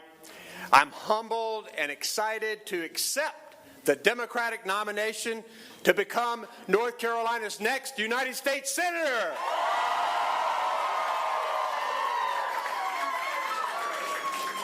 I am grateful for my amazing wife, Kristen, and for my entire family. And I deeply appreciate the work of the people in this room and people across the state of North Carolina who've gotten us to this moment. I could not have been here without you. And I want to thank everybody who ran in this primary. It takes serious courage and passion to step up and get involved and run for office and serve. And I look forward to working with all of you during this crucial campaign for our state and country. Now, I also want to take a moment to share my deepest condolences to the family and loved ones of our military members who were killed in the Iran war. Our brave men and women in uniform put their lives on the line to keep our country safe. And I am deeply grateful to them and their families. So, guys, we know we've got our work here, and it's just beginning. We have a long way to go until November. Hey, but if you want change in Washington, do you? Yeah. This campaign is for you. If you want to toss out the D.C. insiders, do you? Yeah. This campaign is for you. You know, if you just think things cost too much, do you? Yeah. This campaign is for you. I've never been in a race that's this crucial for the people of North Carolina and for our country. And I need all of you to get this job done. Let me tell you why I'm running. I'm running for the hard-working parent who's tired of seeing higher costs at the grocery store and scared that the family won't be able to make ends meet. I'm running for farmers like Jeanette and Joyce in Mount Olive who are struggling to afford what they need to grow their crops, seeing equipment costs spike and watching their bottom line evaporate because of the tariffs. I'm running for Meredith in Winston-Salem and her daughter Vivian, who might lose her medical treatment because of right-wing attacks on health care. I'm running because I love North Carolina, and things just should not be this hard for the people who live here. It is time for a change. Now, you know, I didn't plan to go to Washington. All of my public service has been here in North Carolina because this is where I wanted to serve, right here at home. But these are not ordinary times. Everyday people are being left behind. And we see the chaos that's coming out of Washington only making it worse. The cost of groceries, child care, utilities, rent, health care, skyrocketing. Just overnight, we saw the price of gas spike. Yet another burden on working families. Meanwhile, the D.C. insiders are making sure that the wealthiest among us are getting further ahead, all at your expense, and it's not right. I knew that I needed to run for this Senate seat because Washington, D.C. is broken, and North Carolinians are struggling because of it. As I thought about running, on Sundays I would sit in church, and I kept coming back to a passage in the book of Luke.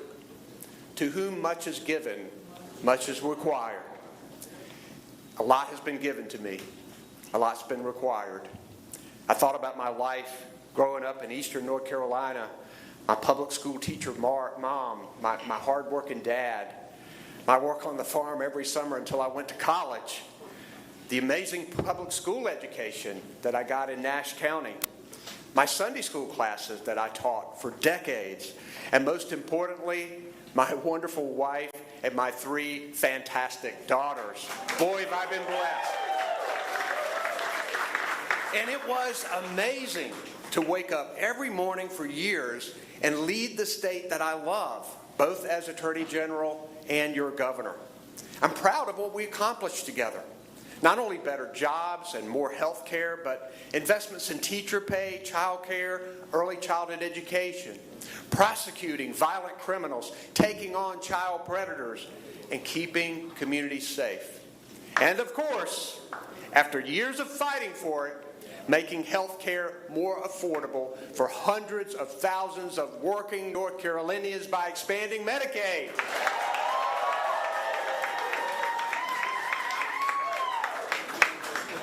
But now, a new challenge awaits.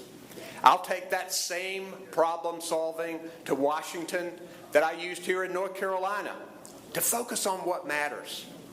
My opponent, who just won his primary tonight, is an out-of-touch D.C. insider and big oil lobbyist who's only looking out for himself and his well-connected friends in Washington.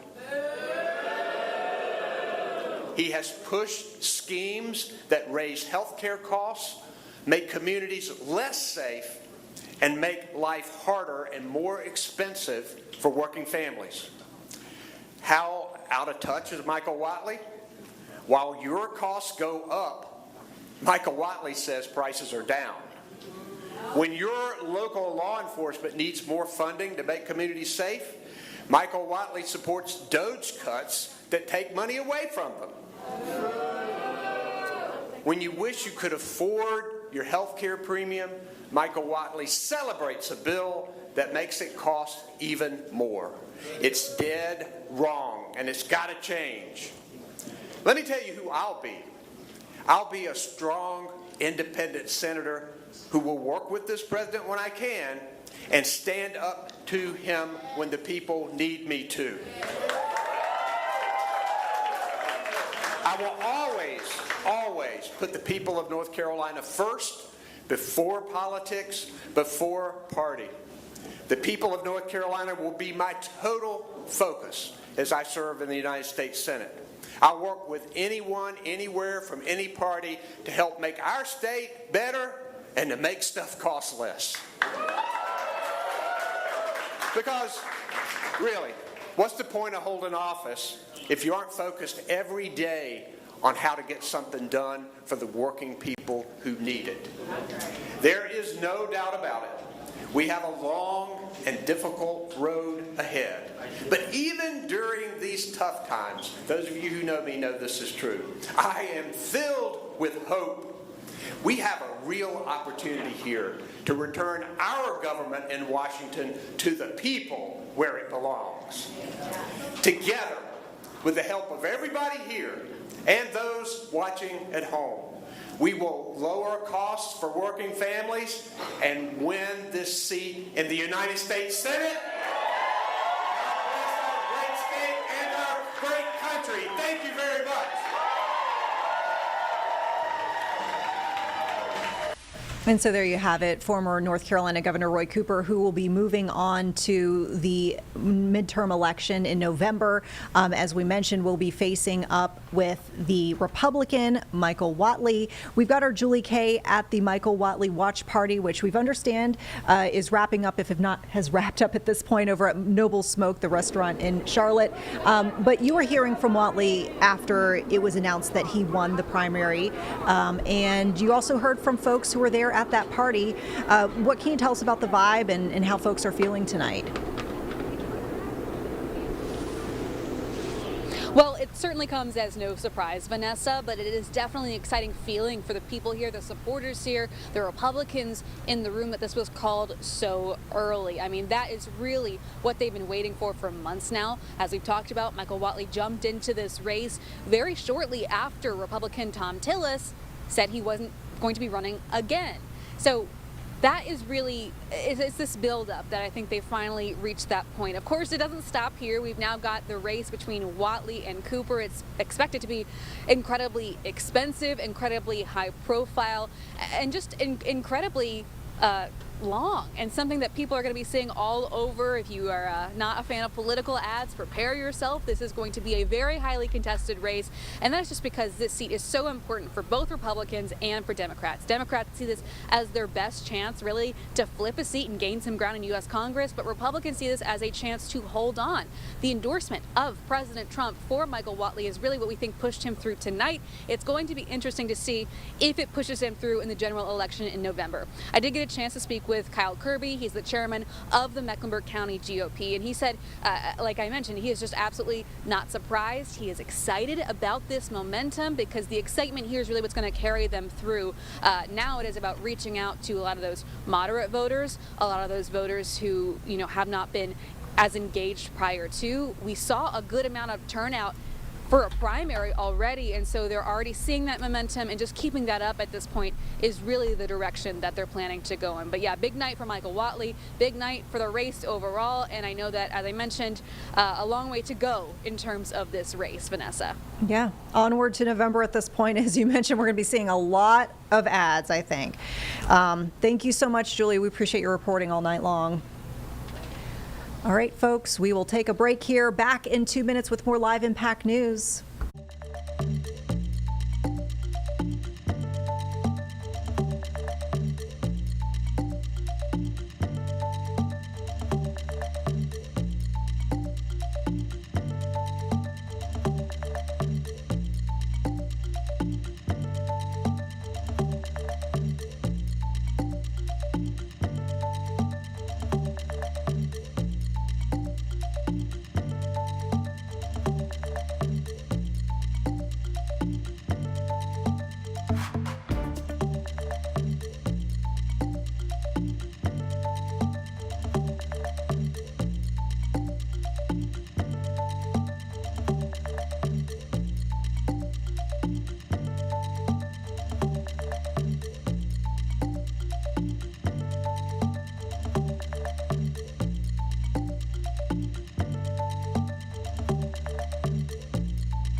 All right, Ben Thompson standing by for us over at our numbers screen.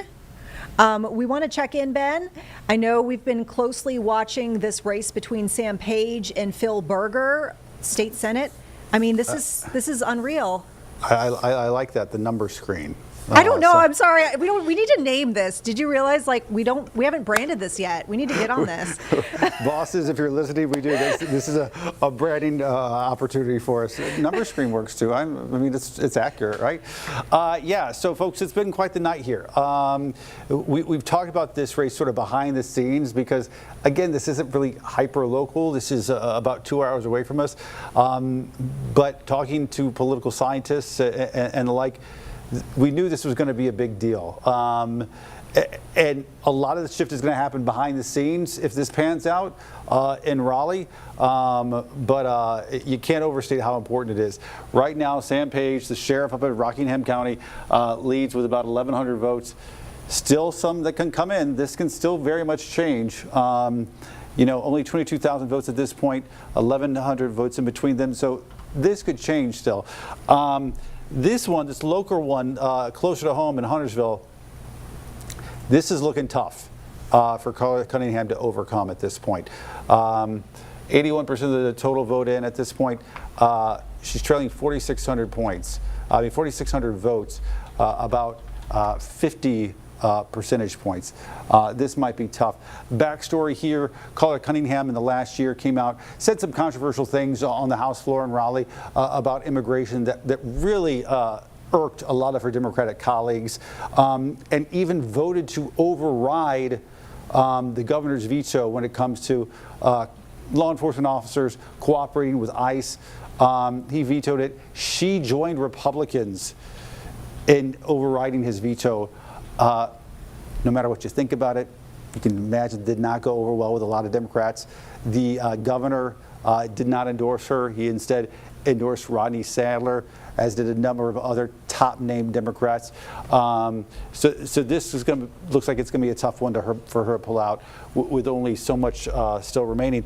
But yeah, back to this one. This is the still outstanding one. Waiting to see how it happens. Waiting for our next big batch of vote totals to come in. The other ones have sort of played out as he predicted.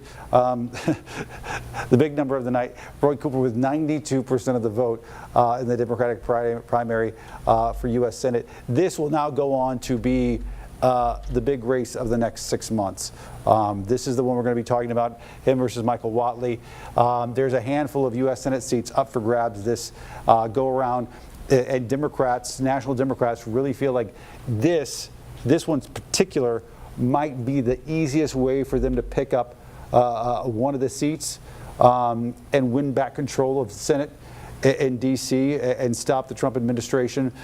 Keep in mind this is currently held by Thom Tillis, who decided not to run for re-election and has been more outspoken than usual in recent weeks. So this is going to be the big one to watch in the next 6 months here in North Carolina. Some of these other ones you're really not going to hear about anymore because they're sort of so heavily weighted in one certain way that the person who won the primary tonight is going to win the general election because either they face little opposition or no opposition at all. So that's going to be the case for a lot of the general ones. And then we will go to bed tonight, or at least I will go to bed tonight because I have to wake up at 3 a.m. With a big question about this race. Look at this now. 349 votes between the two. Can't get any tighter than that when you're talking about the most powerful man in North Carolina and a small rural county and district up in the northern part of the state deciding it now fewer than 350 votes. Wow. That's why you stay up with us on WCNC Plus for stuff like that. Yeah, I mean, the storylines here have just been super interesting to see, and we even heard, Phil Berger come to the podium several minutes ago to address folks at his watch party. He was very sullen, basically said, I don't have a lot to say at this point. We'll try to regroup in the morning. It's 98% of the vote. Wow. And 349. Wow. Wow. Well, and to your point about, the power of Phil Berger, we heard in this interview between our Julie Kay and Kyle Kirby, who's the chair of the Mecklenburg County GOP, Kirby saying there's probably going to be a lot of phone calls being made from folks who, I guess, if this continues on this trend, maybe we're very close with Berger trying to see if they can make some connections with Sam Page. The thing is, there will be another Senate leader if Phil Berger loses. There will be another Senate leader. It probably won't be Sam Page. Our viewers will probably never hear of Sam Page's name again, at least in any regularity, because this is not our arguing area. This is not our sort of deal. But for perspective, nothing has happened in the state of North Carolina in the last 10 or 12 years without Phil Berger's permission. As the Senate leader, and then with the Speaker of the House at the time, Tim Moore, more recently Dustin Hall. He sets the agenda. Nothing happens without his permission. And you say, oh, but you have the governor. The way our government is set up in North Carolina, we have what's referred to as a weak governor form of government, in that the General Assembly has almost all the power. And it actually diminished the governor's power even more recently. So unlike some other states where the executive has a lot of power, can do line item vetoes and things like that, it just doesn't exist for Josh Stein. So Phil Berger is actually the one calling the shots most of the time. And his political future right now is riding on 349 votes up in Rockingham County. Wow. Wild stuff. All right. It is. Ben, thank you so much. Of course. And I'm excited for you to have a nap too. Right. You've That's been with about us all all it's gonna night. be. We It's gonna be a appreciate you. nap. We I'll appreciate see you you at so 4:30 in the morning. You'll wake up with us, right? Indeed. Yeah, I thought so. He's here at all hours for us. All right, folks, we're going to take another break here. We'll be back with more Live Impact in 2 minutes.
All right, folks, welcome back here to Live Impact News. I know we've been talking a lot about these races in North Carolina, but we know that there are some big races in other states that are getting national attention. So we do want to get you a quick update here out of Texas, where we just heard the candidate Jasmine Crockett address folks at her watch party. As it stands right now, we're seeing this race, according to NBC News, too early to call, but her competitor here, James Tallarico, is leading with 51.8% of the vote. She has just under 47%, but she said that there's some sort of concern with how the ballots are coming in. So let's listen into what she had to say. There's a lot that took place specifically in Dallas County. I'm sure you've been watching the returns, and none of the returns out of Dallas County are quite in yet. Dallas County should have the second largest voter participation of any county in this state. We don't have any of the results because there was a lot of confusion today. And so, you know, our Democratic Party chair, Cardall Coleman, he beat me to the punch, as myself and Colin all read. We're about to file a lawsuit to keep the voting polls open. We were able to keep the polls open, but I can tell you now that people have been disenfranchised. The reason that we knew that there were problems is because we were receiving the phone calls and the emails. The polls were supposed to stay open until 9, according to a court order. The Supreme Court, just a few minutes ago, just said shut it down. The Supreme Court also said that they are to separate any votes out that came in after 7 p.m. So here's the deal. I have no idea how it is that clerks are going to know who was in line by what time, because the rule is that if you're in line by 7, then you get to vote. And so once there was a court order saying you had until 9, I'm sure that there were people that joined the line after 7. They now are telling them that you have to separate the votes out. What this means is that we will not know what votes are to be tallied from Election Day out of Dallas County. For sure, we won't know that tonight. So, knowing that Dallas County is a big dump of votes, we, in my opinion, will not know the election results overall tonight. We need to see the Dallas County votes to see where they are. I mean, if the early vote comes in, which we may have the early vote soon, if it comes in and I'm losing Dallas County, then we know kind of where this thing is going. So, so that's my news, is that we're not going to have election results tonight, in my opinion, based upon what specifically is taking place in Dallas County. Unfortunately, this is what Republicans like to do. And so they specifically targeted Dallas County, and I think enjoy yourselves, but I won't be back tonight because I have no idea of when we're going to get results, and I fully anticipate it won't be until tomorrow. So, I love y'all too. Thank you so very much for being here. Love you down. I love you down, Dallas.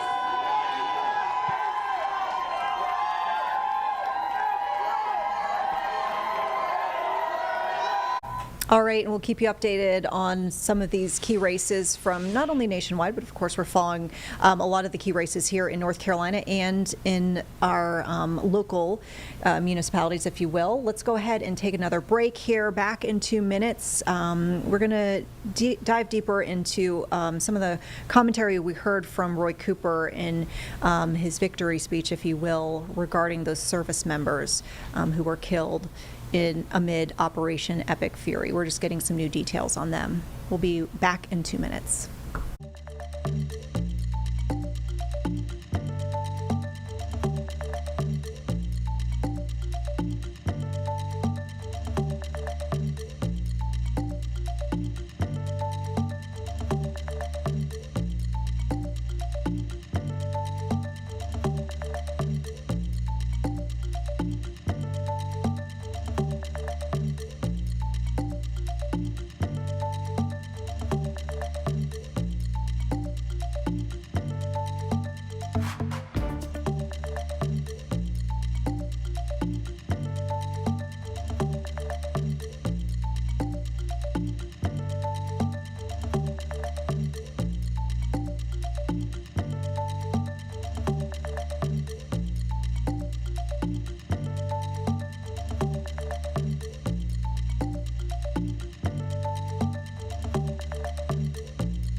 All right, folks, welcome back here to Live Impact News as we've been giving you your primary election coverage all night long, getting you those results as they've been coming in.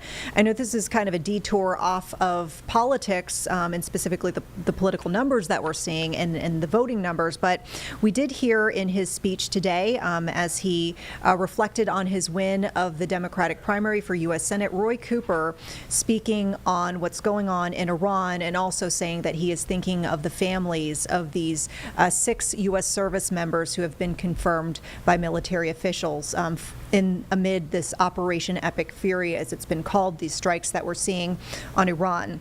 Now, we want to turn to some breaking news that we just got into our newsroom this evening and mention here that we are starting to get an idea of exactly who these service members are. You are looking at 4 photographs that we got from officials, the Pentagon sharing.